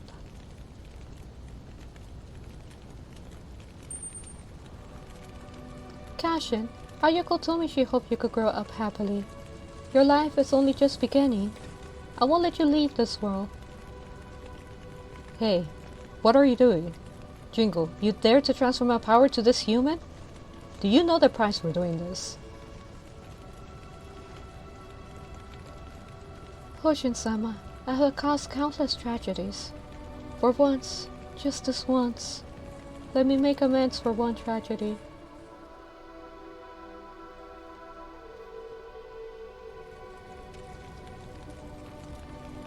Jingle-sama, it's dangerous to stay here. Get out, quick! This girl's still breathing. Where's the ambulance? Are the stickers offline? I didn't touch it. If you're asking if I made any modifications about that, I didn't touch them. So, for one, it's like you can't be a little cook to the mood of the story, but then on the other hand, that shouldn't be sound for maintenance. Okay, yeah, because I was worried that if that was an issue on my end, I will need to go and fix that. But if it's maintenance from the developer, then it can't be helped. Jingle-sama, that accident victim has been sent to the hospital. It's very dangerous down here. Let's go back. I caused all of this. That day in the projection room, if I didn't ask you. Jingle-sama, I never saw you in the projection room before. Watanabe? Jingle-sama always opposed the plan to build a factory. I took the liberty and signed the agreement. I'm responsible for it. No, Watanabe, it's mine. Jingle-sama. This is the first time I'm defying you after so many years. You have devoted your whole life to Shikanaki village. Now you can rest. Jingle-sama, you love to tell stories, right? I have been listening to your stories since I was a kid. You also mentioned you wanted to write scripts and produce films. Go and write your scripts or books. Do anything you like. By then, all of us will support your movies. Don't worry, Shikanaki village certainly can weather it. So, Jingle-sama, make use of the time you have left. Go and live your own life. Watanabe.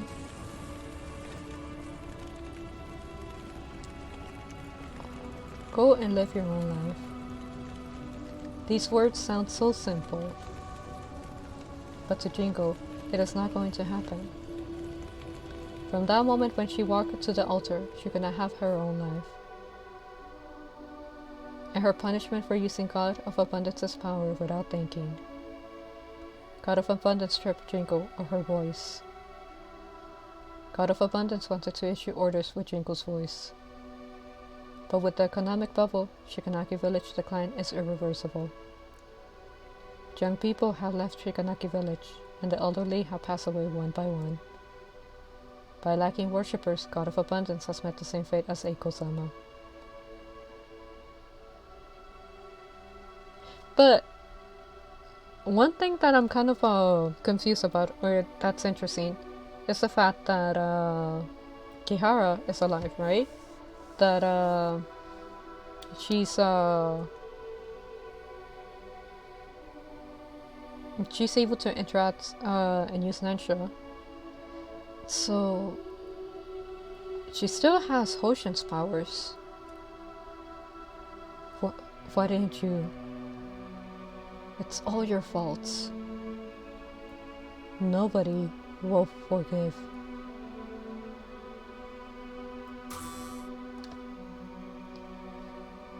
We gave our lives so that Shikanaki village could prosper. But you've ruined Shikanaki village in one night. Nobody will forgive you. I'm sorry.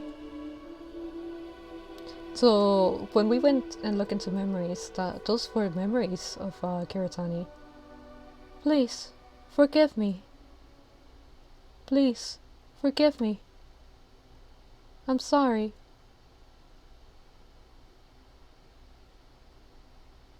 Thank you. Okay. Oh, okay. I heard you were the one who saved Kashin. She is out of danger now. Thank you. Thank you so much. Is that so? Great. Not the update. Why? Welcome. Now's not the time. In the winter of 1994, Jinko passed away.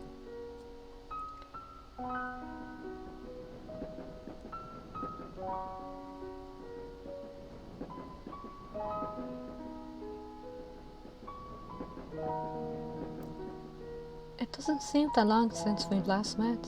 How time flies. You didn't change at all? Your skin is still that silky. Look at me. Although I have been dead for years, some wrinkles still pop up around the corners of my eyes earlier. Ayako, I'm sorry. Why are you saying sorry?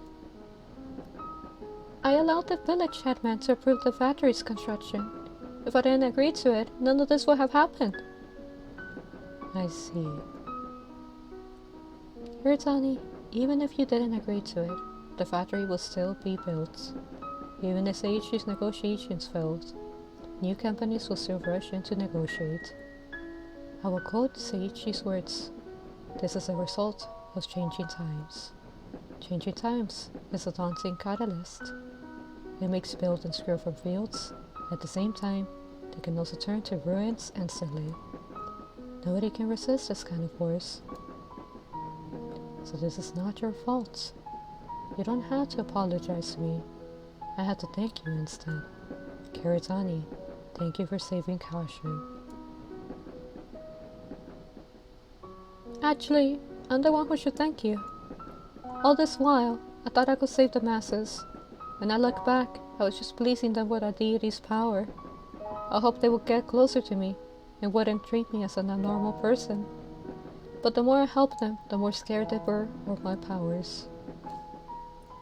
After Kashin was saved, Kirihara-san kept saying "thank you" to me while crying. I realized the meaning of my existence for the first time. This feeling is fantastic, but it's too late. It's not late. You still have unfulfilled wishes, don't you? You must be wondering why I know that. Because the look in your eyes is the same as Seiichi's. It's that kind of look with a strong desire. When we first met, your eyes looked dull. But now they are different. They're sparkling. But I'm already... Kiritani, it's too early for you to come here. Others are paving the road for you to come here. Go and find your way back. It's your own road. My own road. Ayuko, if that road truly exists, I'll try my best to look for it. I'll wait here until you come back. By that time, please tell me more stories about Kashin. My god. Although God of Abundance is already in a deep slumber, most of that power is still in Keihara's chance body. So they can be revived. This power is quite likely to bring God of Abundance back to life at some point. In order to unleash this power, I appeared in front of you. Although my physical body had already turned to dust, pining for you enabled my soul to stay in this role, just like Aizawa-san. I wanted to take back the power inside your body, but after that car accident, you left Kuromori town. It took me several years to find you in Sapporo. After that, I brought your consciousness here with my remaining powers. Point of no return. This ending is pretty long. I kind of wanted to go and do both endings within the stream, because I don't think trying to do the second ending for next time will be doable. So I'm not sure how long the other ending's gonna be.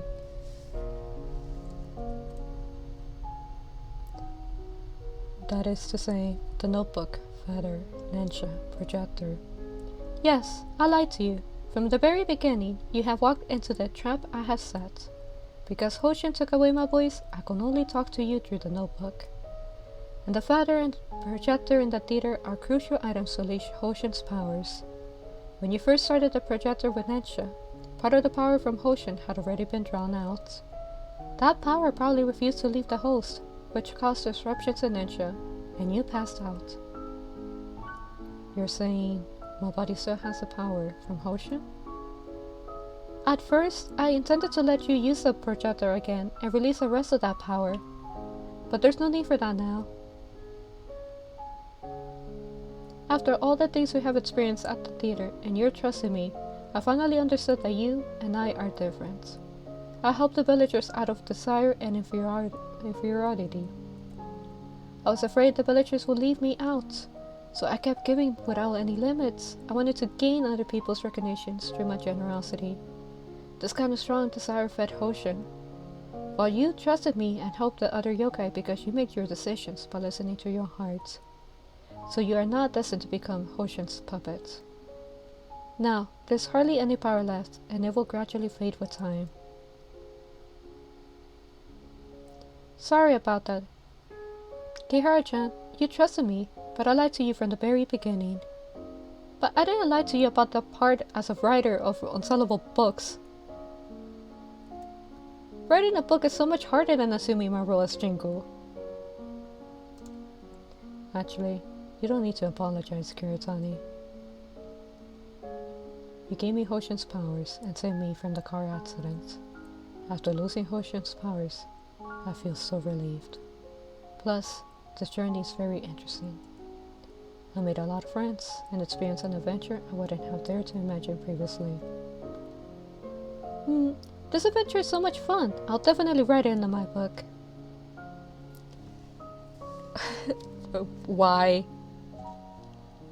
I think the second ending might actually be shorter, because at least from this first ending and their conversation, if we had chosen the projector as the first ending, I think Kihara could have potentially died. Because Kihara dies, but the powers go back into the god, and the god becomes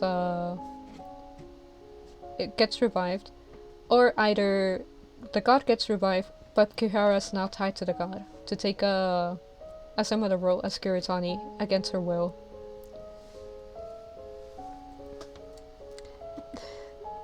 I mean, if you ship the characters, power to you. But honestly, this is very wholesome. This is what I mean. You don't need to ship the characters together to have good stories.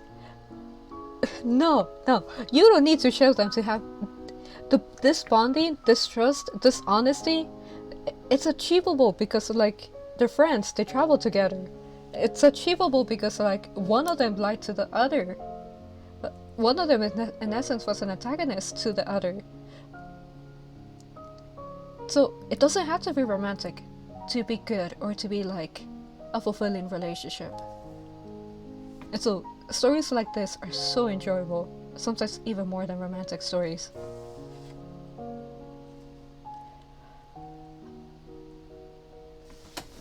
No. You can that's it. If you want a gay, there's an internet, right? There's so many questionable things about like pairing these two together, however. But what I'm talking about is fulfilling relationships that don't have to be romantic. And this is one example of them, right? Let's continue with the story. But when Hoshin's powers dissipate completely, I can't see the yokai anymore, right? That's right, you will become a normal girl. You You will get to know lots of human friends and fit in with them. I believe there are all types of people waiting for you in future, Kihara-chan. Kiritani, this journey is the most important memory in my life. I committed so many sins, and even cheated you, Kihara-chan. In that case, how come it's still an important memory in your life? Kiritani, that Jinko who was once revered by the masses is dead. The person I know is a writer who loves to make up stories. She's always late in her manuscripts. Her books don't sell well either. Kiritani Yuki. I'll always remember you. Thank you, Kihara-chan. I'm so lucky to meet you and your parents. The train is coming. Once you step out of this door and board the train, you will go home. What are your plans after this? A dam will be built here next year. Shikanaki village will be submerged in the waters forever. Shikanaki village is a place I have protected all my life, so I want to be with her until the very last moment. Once the dam is built, I'll travel around the world. Kihara-chan, are you still inviting me to Sapporo? My first stop will be there. Kiritani, I will wait for you. Okay, now if you want it to be, this is a gay moment. They're literally going out on a... They're literally gonna meet up later. This here will be your gay moment. But no, they're friends. When you become friends with someone, or when you make a connection with someone, you keep in touch. It doesn't have to be like romantic. You just keep in touch with people that are meaningful in your life.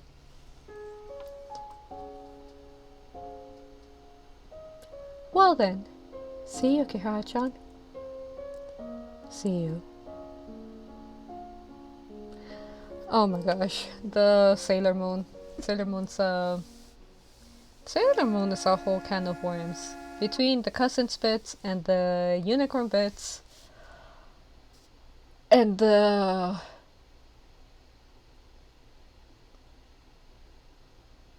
How do I phrase this without like it being too weird? And the family gimmicks. And I'm using euphemisms to a certain point. Sailor Moon has a lot of things. But if you rewatch Sailor Moon and analyze some of the things that happen, you realize Sailor Moon is very suspicious.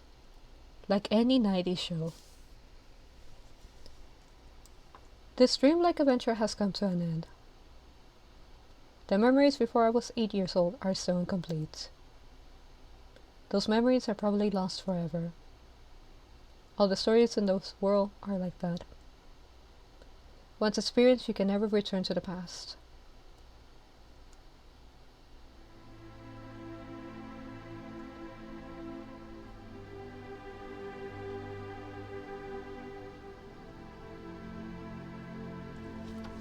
Man, I'm so glad we chose to go with Baku. Oh, what a good ending. You know, while the credits roll in, something I do want to mention. Sometimes in games, no,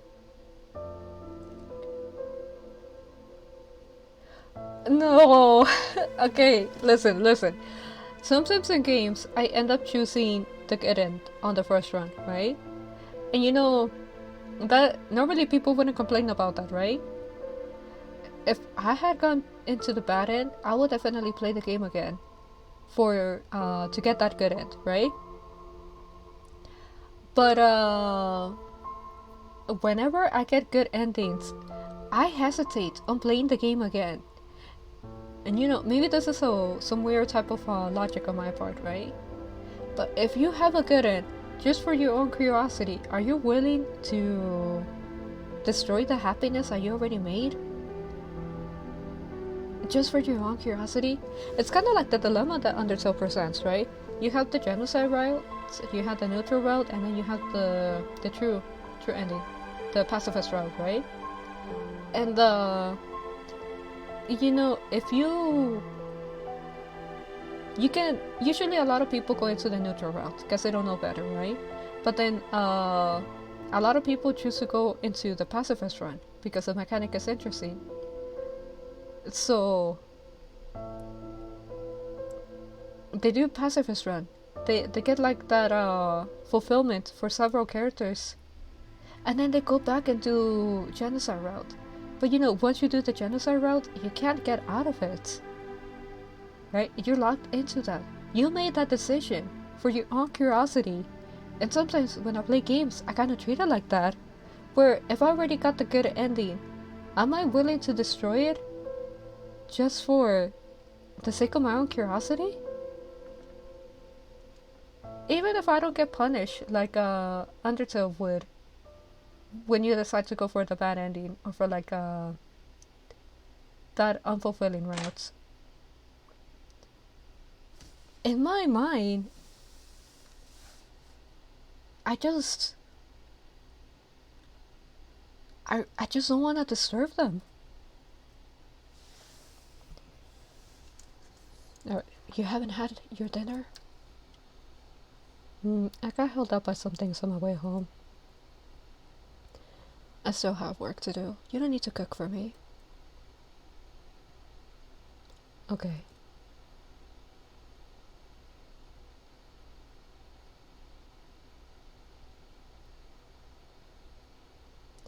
This is the drawing of her mom.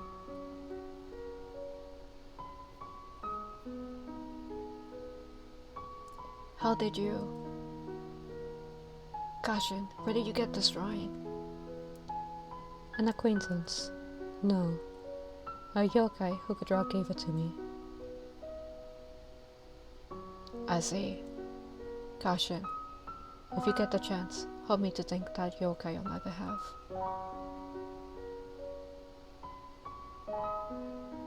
By the way, I accidentally saw the script for your presentation while looking for the photo frame. May I attend that presentation on reflections on the bubble era? Why are you suddenly interested in this? The presentation will start the day after tomorrow at night. Remember to be there 10 minutes earlier. In addition, the lecture will use some technical terms. I could give you a book reading list. They cover the fundamentals and will help you to get acquainted. Okay. Aw, the ending is still going because did you show the relationship that they had to each other despite the tragedy? You know, due to the tragedy, maybe they lost contact with each other. He kind of like became a bit of a workaholic, right? And you know, she just wants to reach out and connect with her dad after understanding what happened in her past. It wasn't that big, but like fulfilling. Last but not least, thank you all. Thank you to all the players who have played this game. Hope you will find this a beautiful adventure game worth cherishing.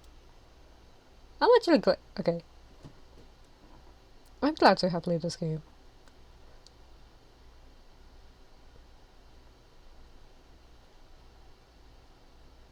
Kashin, you bought so many books again. You finished reading the books you had bought earlier? I like those books very much, so I finished reading them in one go. Oh, you're a Kashin indeed. Eh? You're buying this book too? Seems this isn't the type you usually like. And I've never heard of this author called Kiritani Yuki. This author is a very important friend of mine. Ah, I see. Excuse me for being rude.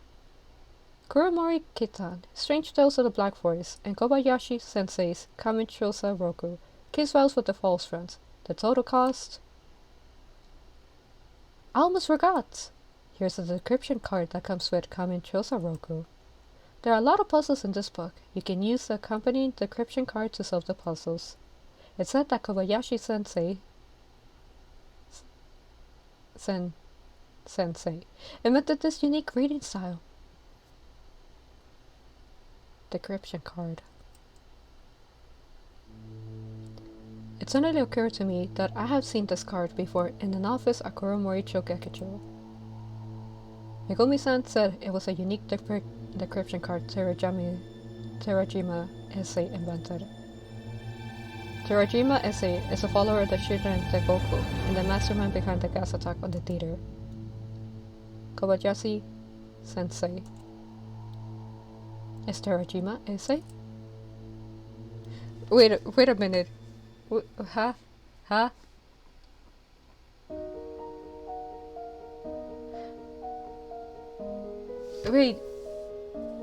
Wait. And now I'm just kind of. It felt so satisfying, and all of a sudden it was pulled away.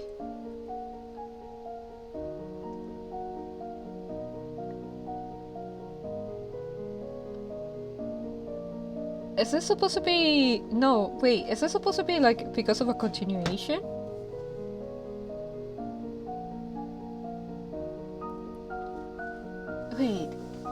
Wait a minute. Like a continuation, right?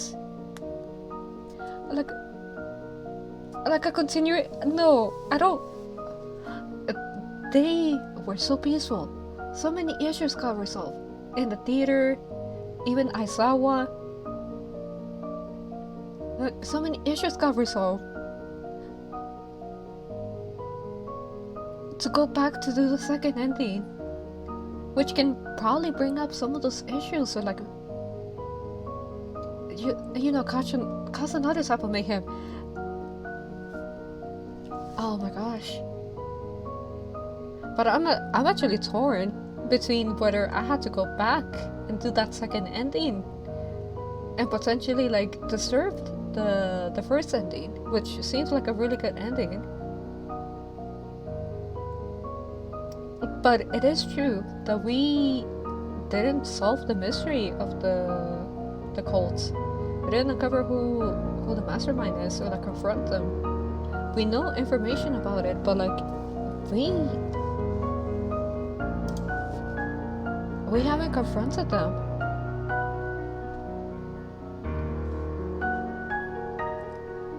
I don't think it is necessarily the fact that like I didn't want to, but the confrontation against the cult just never happened.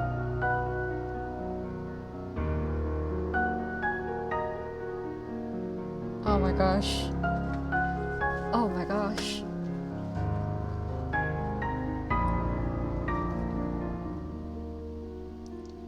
About the attack? Okay, so this is how I'm torn up, right? The cult is already dead, right? This happened during a bad economic time. People were hit hard very differently and they fell into despair to a certain point. And that's why they were like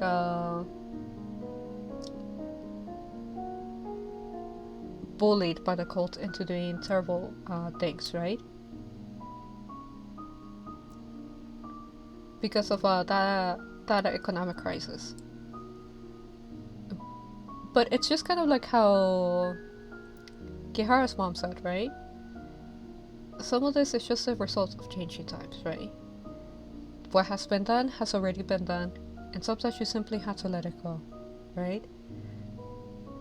Kihara and her dad, they're gonna like move forward and try to like improve their relationship. That's what we saw with that last scene, right? Kiritani is also gonna move forward with her life. And some of the yokai that we met, we have helped them move past what was keeping them held in place. Between the cafe lady and like her acknowledging that making people forget on purpose was something bad, and that sometimes people had to confront their past. And Aizawa getting her memory back and like again confronting her past. Helping the theater ghost find some peace by eliminating the vengeful spirit. And even helping them form new bonds, right? Like, yes, the tragedies still exist, but you had so many people in a stagnant situation where there wasn't we'll call it a flow, right? And we'll describe flow as existing, right? when someone's stuck in a stagnant situation, their life isn't flowing, right? They're not really existing in the time that they're surrounded by, because depending on the time and environment that you're surrounded by,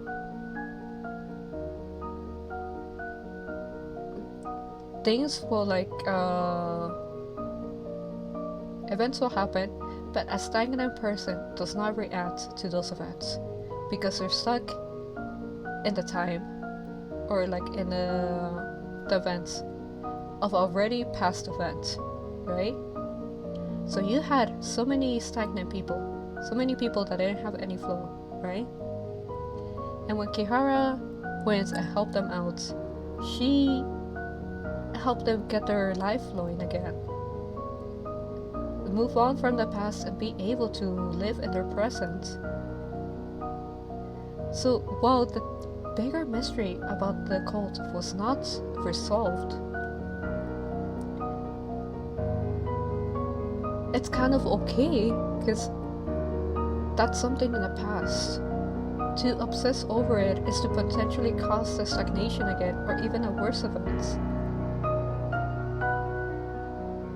Because the city has grown, because those places of bad history are gonna get turned over,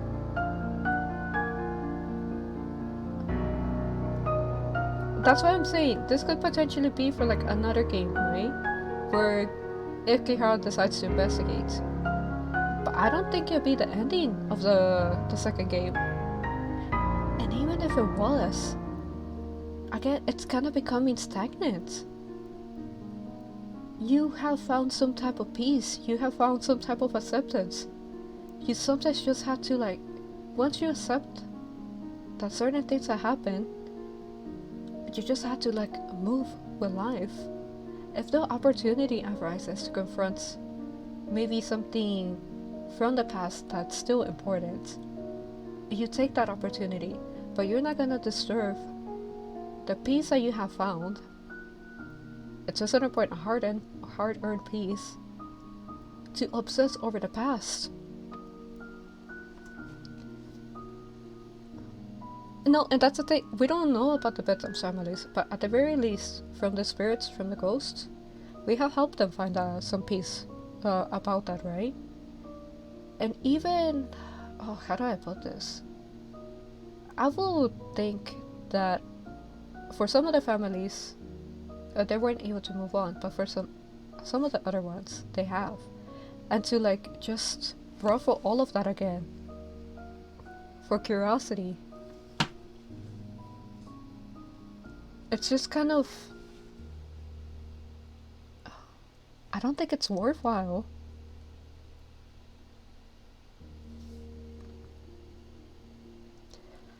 I don't think it's worthwhile just for the curiosity. Because I want to put it in this perspective, and maybe that's why I hold some respect towards this, right? Imagine you're the person stuck in this game, right?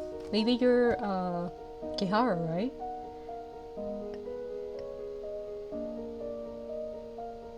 And you have reached this peace, and for this to be taken away from you just for the curiosity of like an entity that was guiding you.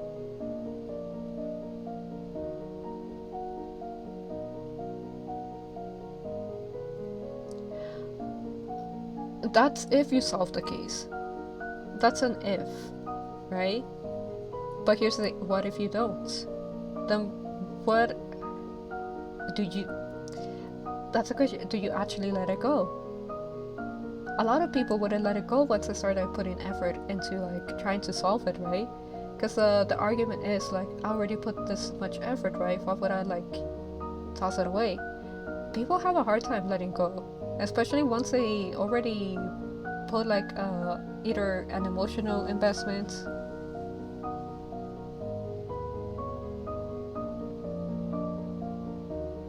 and for Kihara, this is like a very formative something that definitely affected her life. So in the case of like if you can't, are you actually willing to let it go? And this is a question that, like, oh, if I go and try to play that other ending, right, and deserve that, like, that peace, right? Did I actually truly let go about the events that happened? That's a no, because out of my own curiosity, out of my own desire, I went back and took that away from them. It's kind of like a moral question. It really becomes a moral question.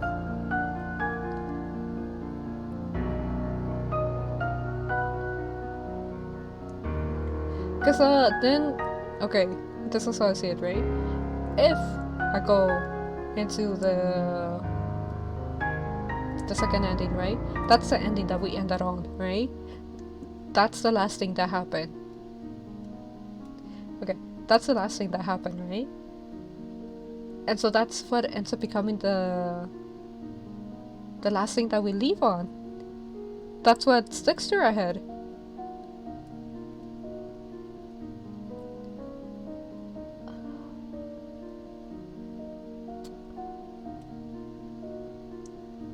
Here, let me do something first, and then I'll decide whether to pursue that second ending or not. I'm just personally, I'm not bothered by here, I'll put this in the other place.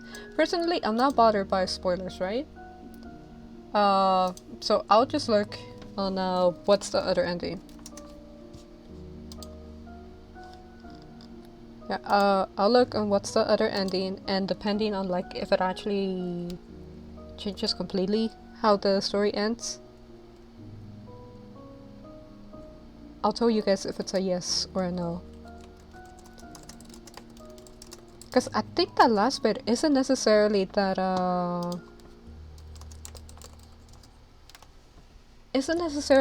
you can do it in the same ending, but, like, it seems like a cliffhanger to potentially a second game.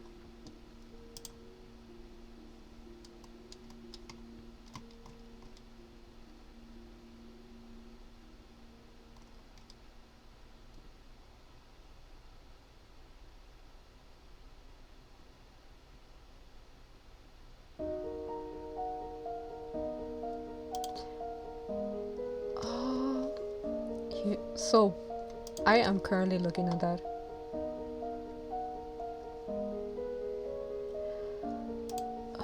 I think the order is important. Damn. This is why I say that sometimes I end up luckily getting the good ending on the first try, but then I can't see the other endings because I don't want to ruin them.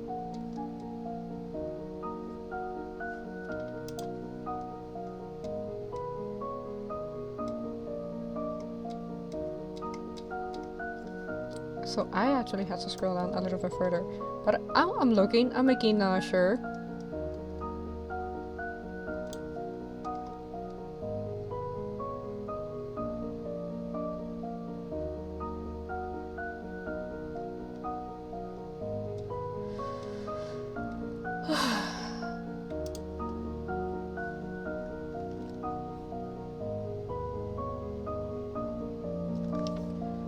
Okay, I mean, it just bothers me on a personal level. That's the issue, right?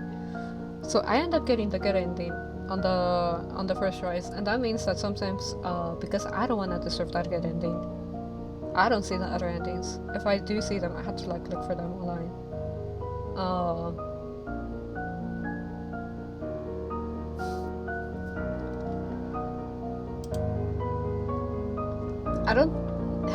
I don't think Tales of the Black Forest has that mechanic. Okay, listen. This is a moral question for me as a mage, okay? Because if out of my own curiosity I decide to mess with people, right?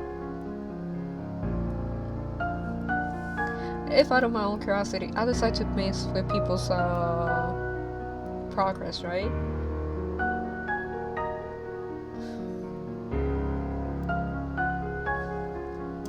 we'll do it just this time. Since I did look online, right? You in order for like this to be satisfying, right? You did want to go through the left door first, and then go to the right, because the left door gives more context to the right. So in this case, yes, I'll give it to you that like this game does kind of want you to see all the endings, right?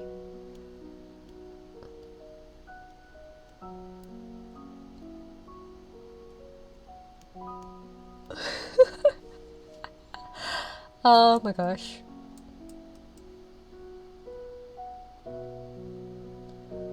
It's not necessarily about like meant to be played once. For example, think of Omori, right? Omori, you can play it as many times as you want, right? But the good ending to the bad ending, vastly different. And on the more, because again, I keep getting the good endings on first tries, and that's why it's hard for me to go and do get all of those endings. Because if you get a bad ending and then you go for the good ending, it feels more satisfying, right? But if you get the good ending and then you're like trading off onto the bad ending, it feels unsatisfying. So Omori, good ending. I'm not gonna spoil it because that is gonna be future stream, right? But the good ending is so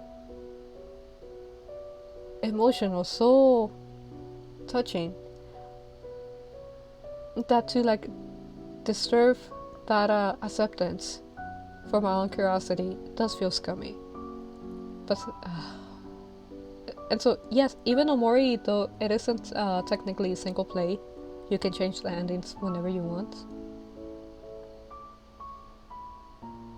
It's just kind of like that idea that like if someone, let's say if someone, if I'm an NPC, right? And someone has the potential to disturb my story, right? Are they willing to just let it be at that good ending? Or are they willing to destroy my story just out of their own curiosity? And so this is a question that I ask myself as a mage, or that I keep in mind. Because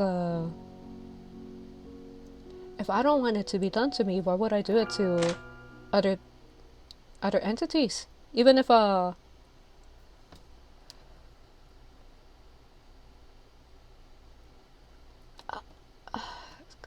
it's the, see, that's the thing, because you think about it like, oh, it's an alternative timeline, right? It shouldn't disturb, right?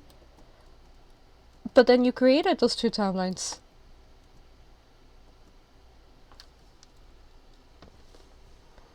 It's just definitely as a mage a question to keep in mind, because yeah, definitely as a mage a question to keep in mind. Yeah, okay, we'll talk about it this way, right? Shortender's cat, right? It's both dead and alive, but the moment you open the bots, you choose or you confirm whether it's dead or alive, right? But in this case, you can choose which state you open the bots on, and we open the bots on the cat being alive. But now we're closing that bots again to open it to make the cat dead just for our own curiosity. That's kind of like the conundrum that I have here. Like, yes, in short and there's cat, both possibilities exist until you open the bots. And in this case, yeah, yeah, both possibilities exist as long as the bots is closed, right? But the moment that you open the bots,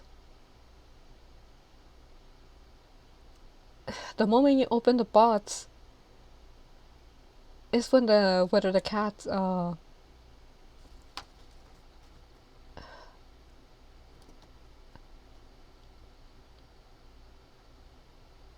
whether you confirm that the cat is dead or alive. So this feels like I opened the bots and it happened to be that the cat was alive. I closed the bots because I'm trying to see the other possibility, which is the cat being dead.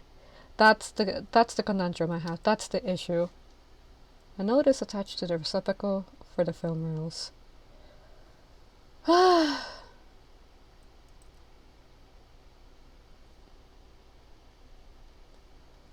We're just, at the very least, from what I saw online, yes, it is recommended to like look at both endings for like the full context of the story. I just hate having to do it in this order. The screen for checking the status of the film. The display showing a negative on it that looks a bit strange.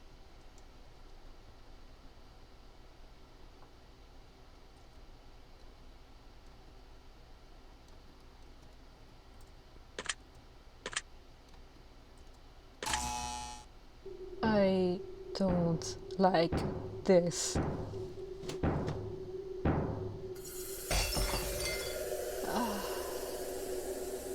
She's not an investigator. She's just a girl trying to figure out what happened from a memory that she can't remember. It's not that she's an investigator. She's just a kid to a certain point. She's a teenager that just wants to know her past. Like, don't not try to attribute to her things that are, like, do not belong to her.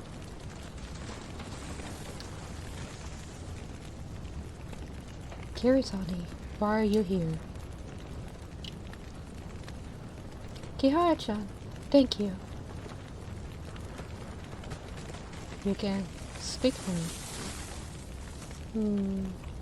The minute you turned on the projector, all the curses were lifted.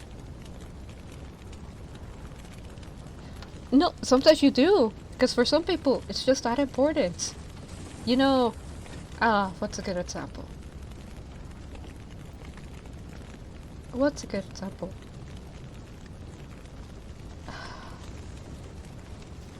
Some people are willing to go so far, for example, for collection items, right?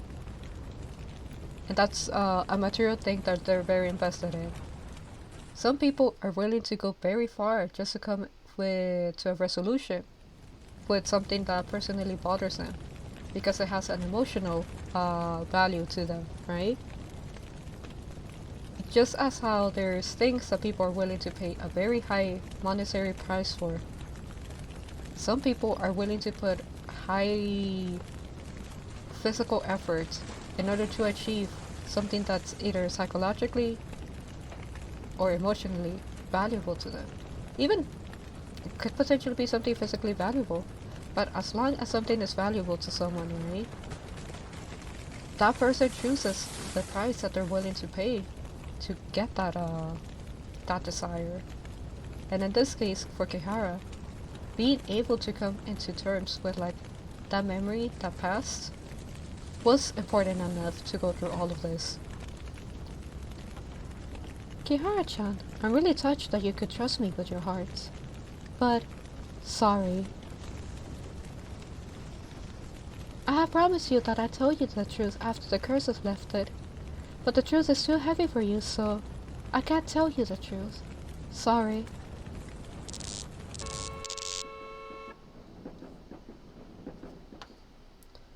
Kiritani!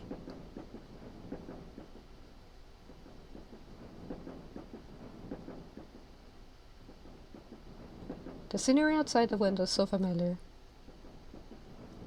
This is a train I took to go home.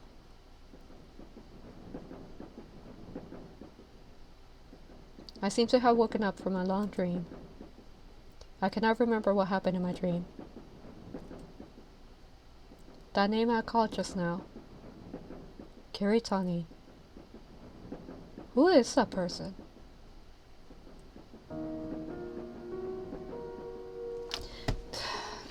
It's I'm annoyed. Unless there's something that happens afterwards in the scenes, right? The second ending. Was it worth it? It was not.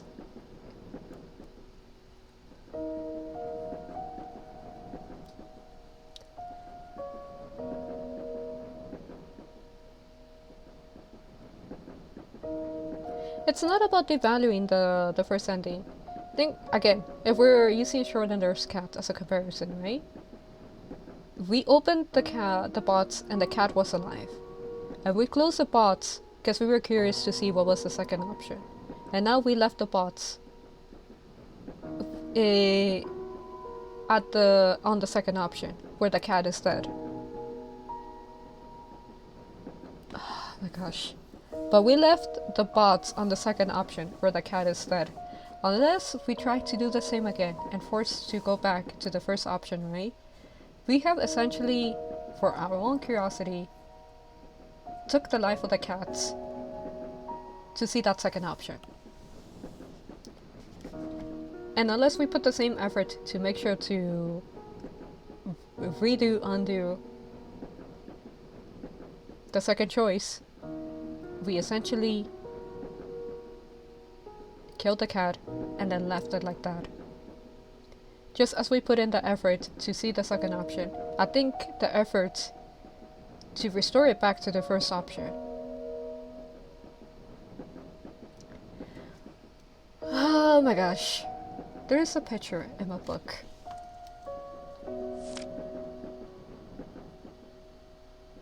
Because she doesn't even get to remember about her mom.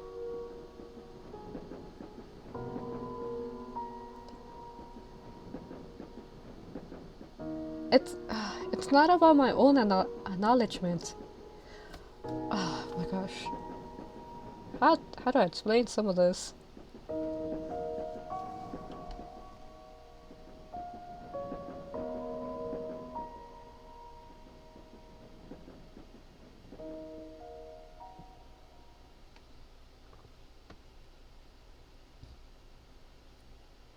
How do I explain some of this?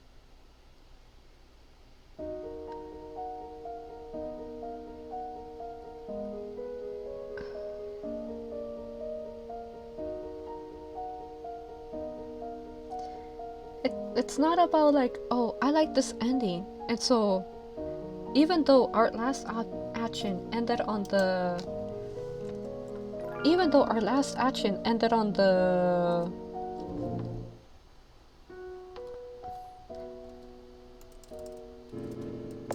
even though our last action ended up on like being the event that happened in the timeline, right? We're just gonna not gonna acknowledge the fact that we did this choice or this decision, and we're just gonna go and pretend that we got the first action that we did on the timeline. I can't leave it at that. Even if I'm just like in essence passing through the dialogue, I just kind of had to make sure that this is the last thing that we did on the timeline.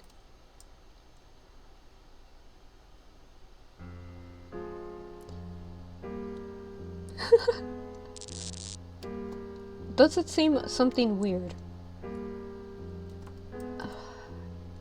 It is a little bit weird. Because we tend to think of things just on the terms that we know of this, right? The physical world, right?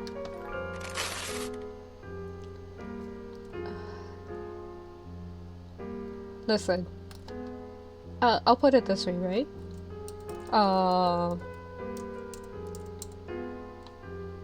For some jobs, there were opportunities where I could go back, where I could similar to this. Let's think about it like an intro, right?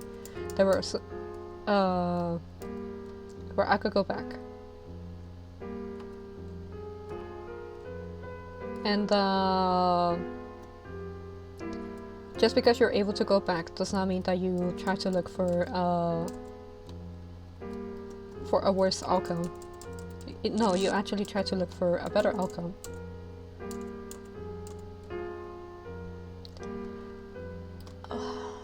It's just, I'll put it this way, just because I have actually experienced similar circumstances, I am not leaving on the second option as the last thing that happened.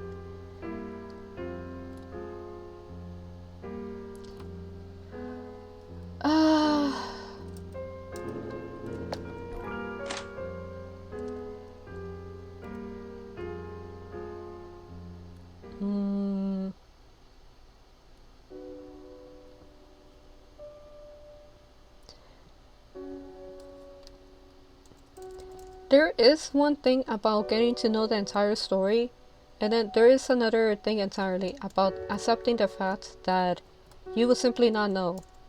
But to not know does not mean that it's a bad thing, right? Sometimes to not know means that you just simply don't know. But to not know and you still have something good, it's okay, it's fine.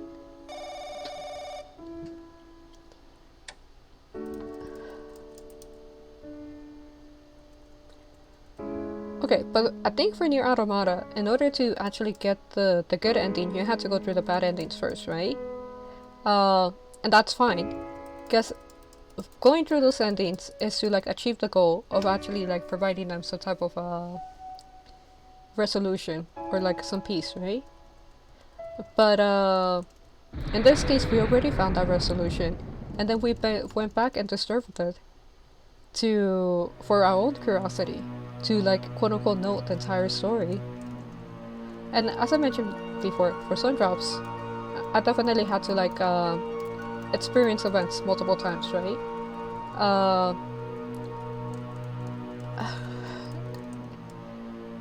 It's fine to not know things. You're not getting the point. It's about the order of things, right? And I would say definitely one of those regrets is like having something that was already well or that was already good, and for my own curiosity going back and undoing that, right?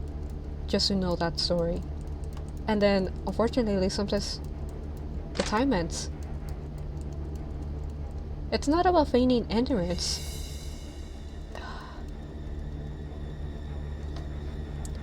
It's not about feigning ignorance. You know, you have to accept the fact that there will be simply some things that you won't know, right? But if you already have a reconciliation, a resolution, some type of peace, right? You're just not gonna disturb it for your own curiosity again. In this case, it was kind of unnecessary.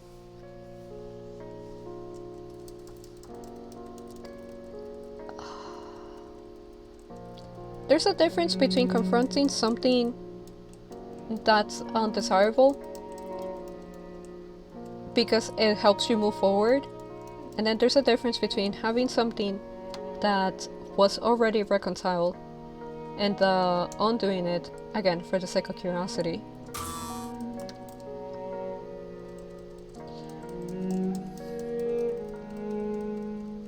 I will say though, again,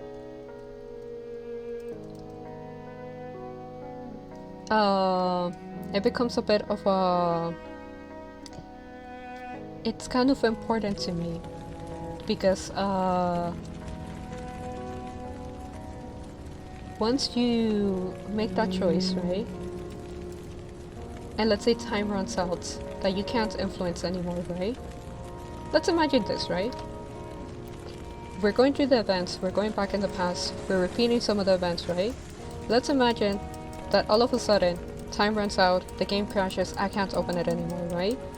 I left Kihara off on that ending where she like has no reconciliation, has no resolution, for my own curiosity. No, okay. It has happened. I say jobs, right? And I am talking about like magic work, right? And it has happened, and that is one of the things that I definitely regret. And I'm not repeating that. I'm not doing that all over again.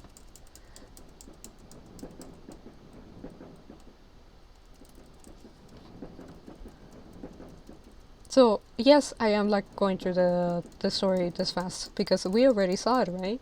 But I'm just trying to guarantee that the last thing on the timeline is this ending.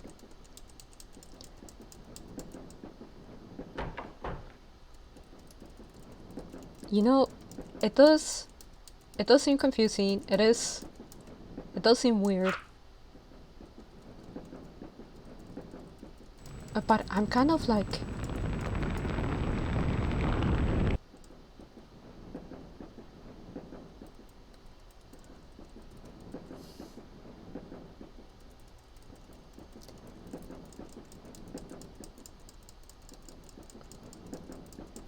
Okay, see, this is what I'm referring to.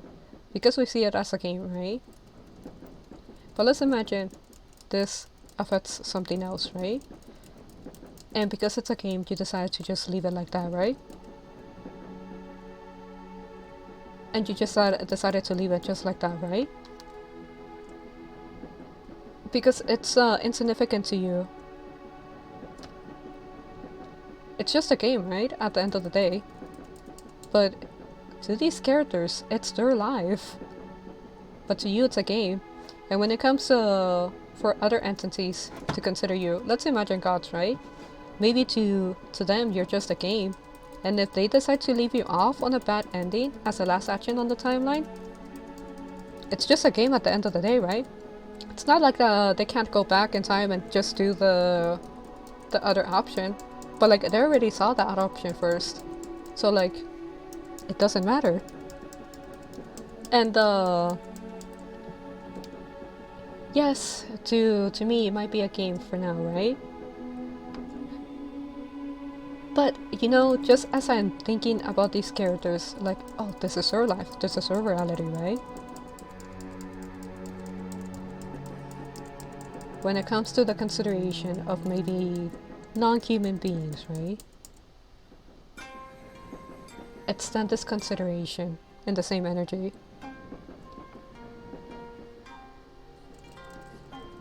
Because I had mentioned before, again, usually a lot of things will reflect with each other, right?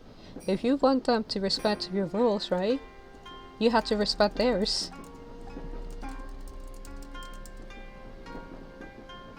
And usually how a lot of things are carried out, entities will be a reflection of the person. So if it's just because this is a game and it shouldn't matter to me, right? That's the type of energy that I'll see from entities as well.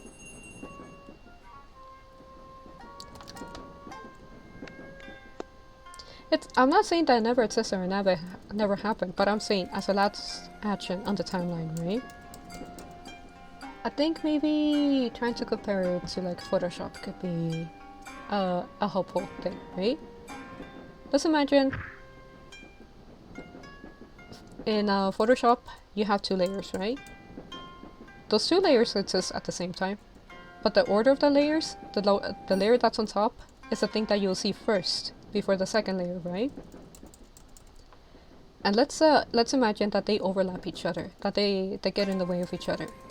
Where like they're not transparent, they're like opaque, right? So the layer that's on top is the thing that you're gonna see first, or the thing that exists in the history first, right? But you the second layer gets ignored because the first layer. No, that's why I'm explaining it in terms of a timeline, right? Because or actions in the timeline, right? So you had the decision whether to go to the left door or the right door, right?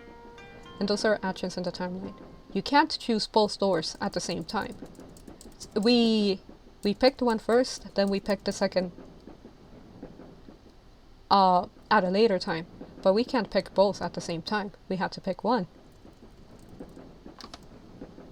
So that's why I'm comparing it to layers being stuck on each other, not being next to each other.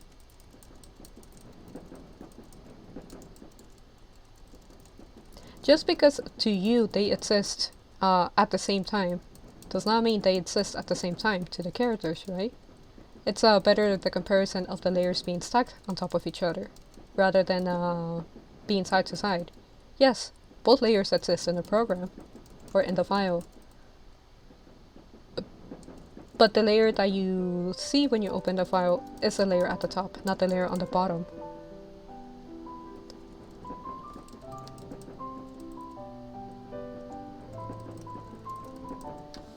So, am I taking extra time just to get through this, right? Yes.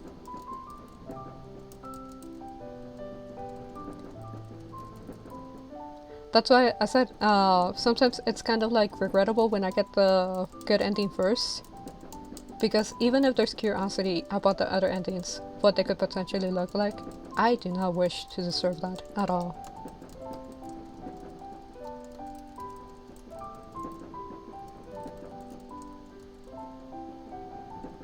So, for future reference, I guess any games that have multiple endings, I will have to be looking to play the bad ending first, so that we don't run into this issue again.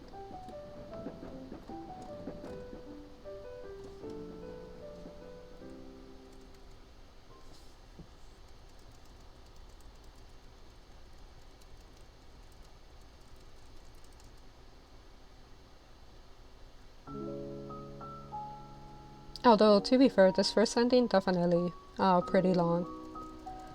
But you know, it's because it's so meaningful to the characters. Not only to Kihara, but to like Kiritani, who still feels like that sense of loneliness or like that sense of detachment. Because you know, in this first ending, they agree to meet each other, even though Kihara can't see them anymore. It's just, again, if this is a game to me, right? And let's assume that my life is a game to something that has more knowledge than I do, right? Or that has more control about certain things than I do. Then just because my life is a game, and I will wish that they will have consideration of me to leave me in a good ending or in a good position.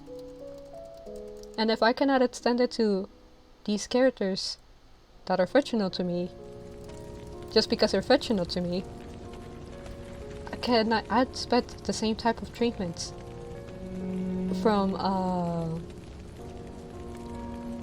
an entity that thinks that my life is a game.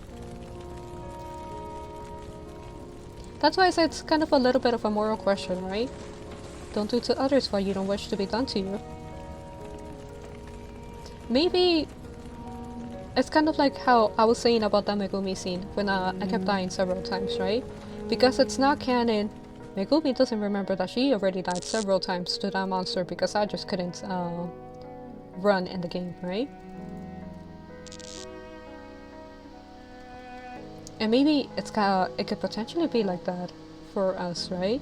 Where we don't remember some of the bad things that happen or some of the things that are like that have occurred, the multiple tries, because they're not canon. They get they become obsolete or they become redacted once the actual true action is chosen. I mean, what was that effect called? The one where people usually remember things one way, and then it turns out that the actual thing is another way. Damn, I can't remember what that effect is called. But think of it as something similar like that. Where maybe somebody made a decision and it did change things in the reality. And so now people, in their memories, because it used to be canon, remember it one way, but now we're in another way because a decision was made. So something like that.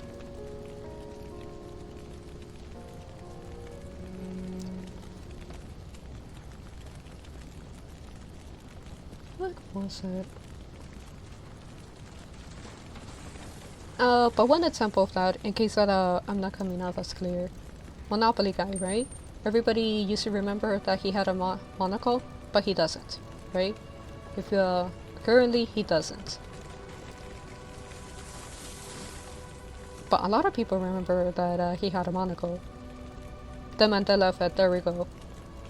So it's just thinking it on things like that, right? Where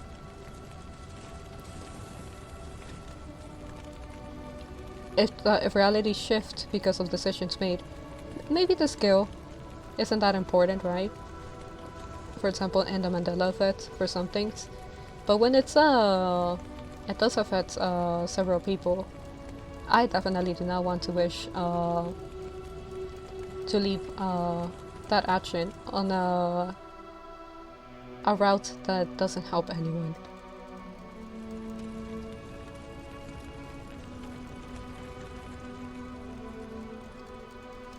I know for some it doesn't make sense. It may sound crazy, right? Because it's just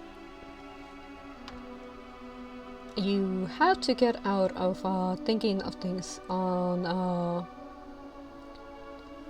sometimes on physical terms to be able to like accept things on other type of terms, right? Because sometimes the physical terms do not apply to other things, and in this case, this is one of them.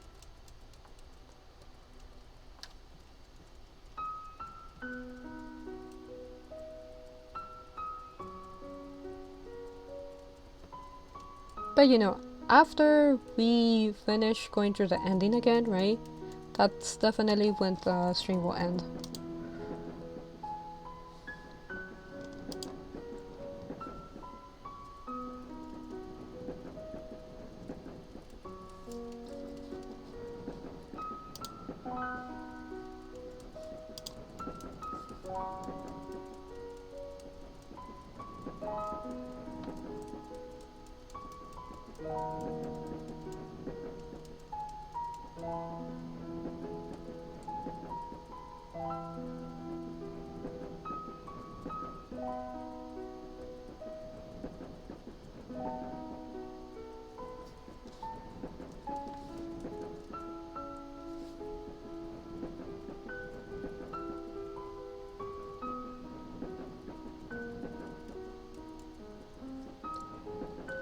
Well, I guess while we wait to be able to go through this,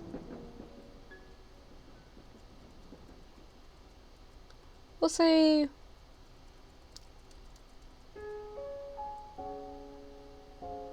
oh, we're close to the ending. I was gonna say maybe while we wait to go through this, some announcements. So the archives have been caught up. There was a backlog of videos to be posted. I think about like 2 weeks. The gays reappear, but they're caught up, and even the stream from yesterday has been posted to the archives. As always, tomorrow's stream for Thursday midnight. It's gonna be Lobotomy Corporation, and it's gonna be in Spanish. So there's that. And then Friday, no, it's a little awkward time. To be honest, it is a little awkward time, because it's the end of one day and it's the beginning of another day. It's in between, so. But I already mentioned that I consider this on waking hours, right? So if I'm awake on Thursday to hold the stream midnight, right? Then I'll consider it Thursday. That's why Thursday midnight rather than like say Thursday night. Because it's technically Thursday night, but it's Friday morning. So start at 11:59. But you know, tomorrow Lobotomy, and then Friday I wanna say Slime Rancher.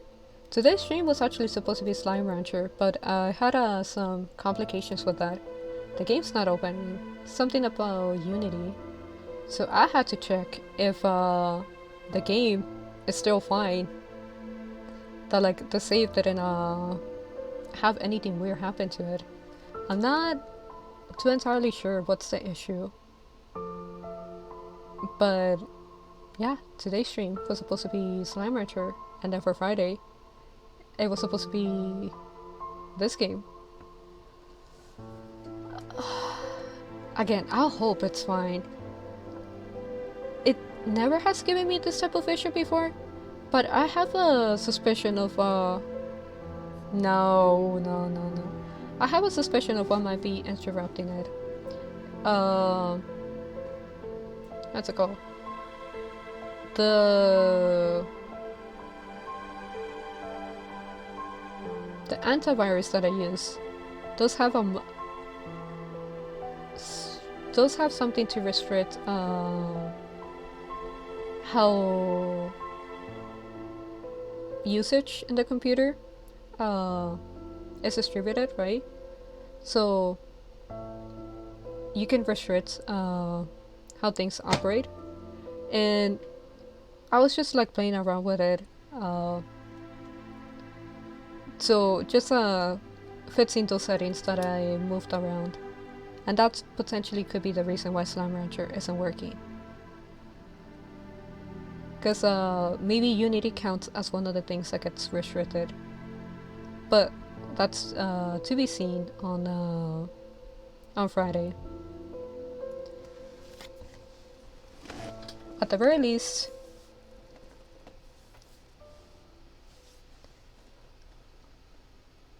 we'll see how it works, and if not, then maybe Slime Rancher might like be put in the back burner for a bit. But since we have finished this game, that actually means that we have a slot open for another game. I think that is to be announced. But no, that's not allowed on Twitch. That's not allowed on Twitch. We already played some other games that we only did once because they were just kind of a bit of comfort games, right? And it might be actually taking those games from the back burner and putting them up on the front. So the games that we took the back burner just so that we could finish some of this mainline is Hades and Bear and Breakfast.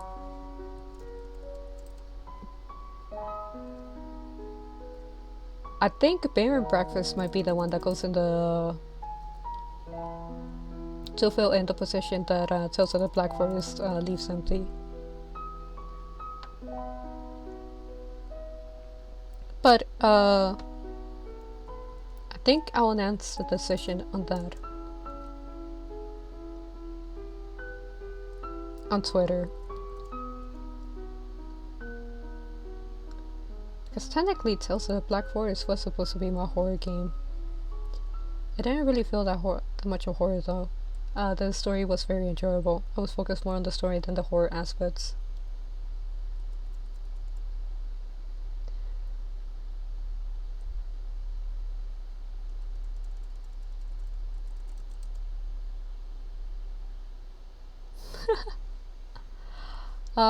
If I could have been able to change some of the key bindings or like be able to use a controller.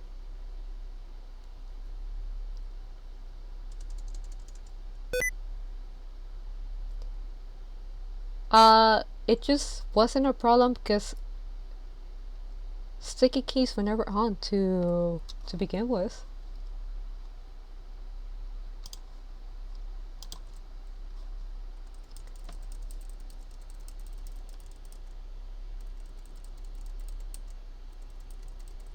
Yeah, they were just never on to begin with. That's why the pop-up appears, because they're asking if I want to turn them on. But again, if I could change the key binding so I have my controller, definitely a lot smoother or a lot faster.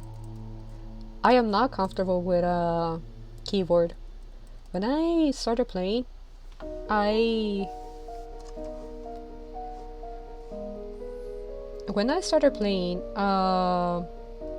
played. Okay. I played mainly on controller. And so that's what I became more comfortable with, right? And keyboard feels a little awkward to me. Because, again, in essence, I just tend to prefer controller. And so games that focus heavily on keyboard usage, I tend to avoid because of that issue, right? So Are you gonna see me play Valorant? Probably not, because Valorant doesn't have controller support. This game is fine because the controls are simple, or like they're pretty straightforward. There isn't many things that I have to do. But again, games that are keyboard focused or keyboard heavy, probably not gonna happen. Alright, is there any other announcements that I wanna make?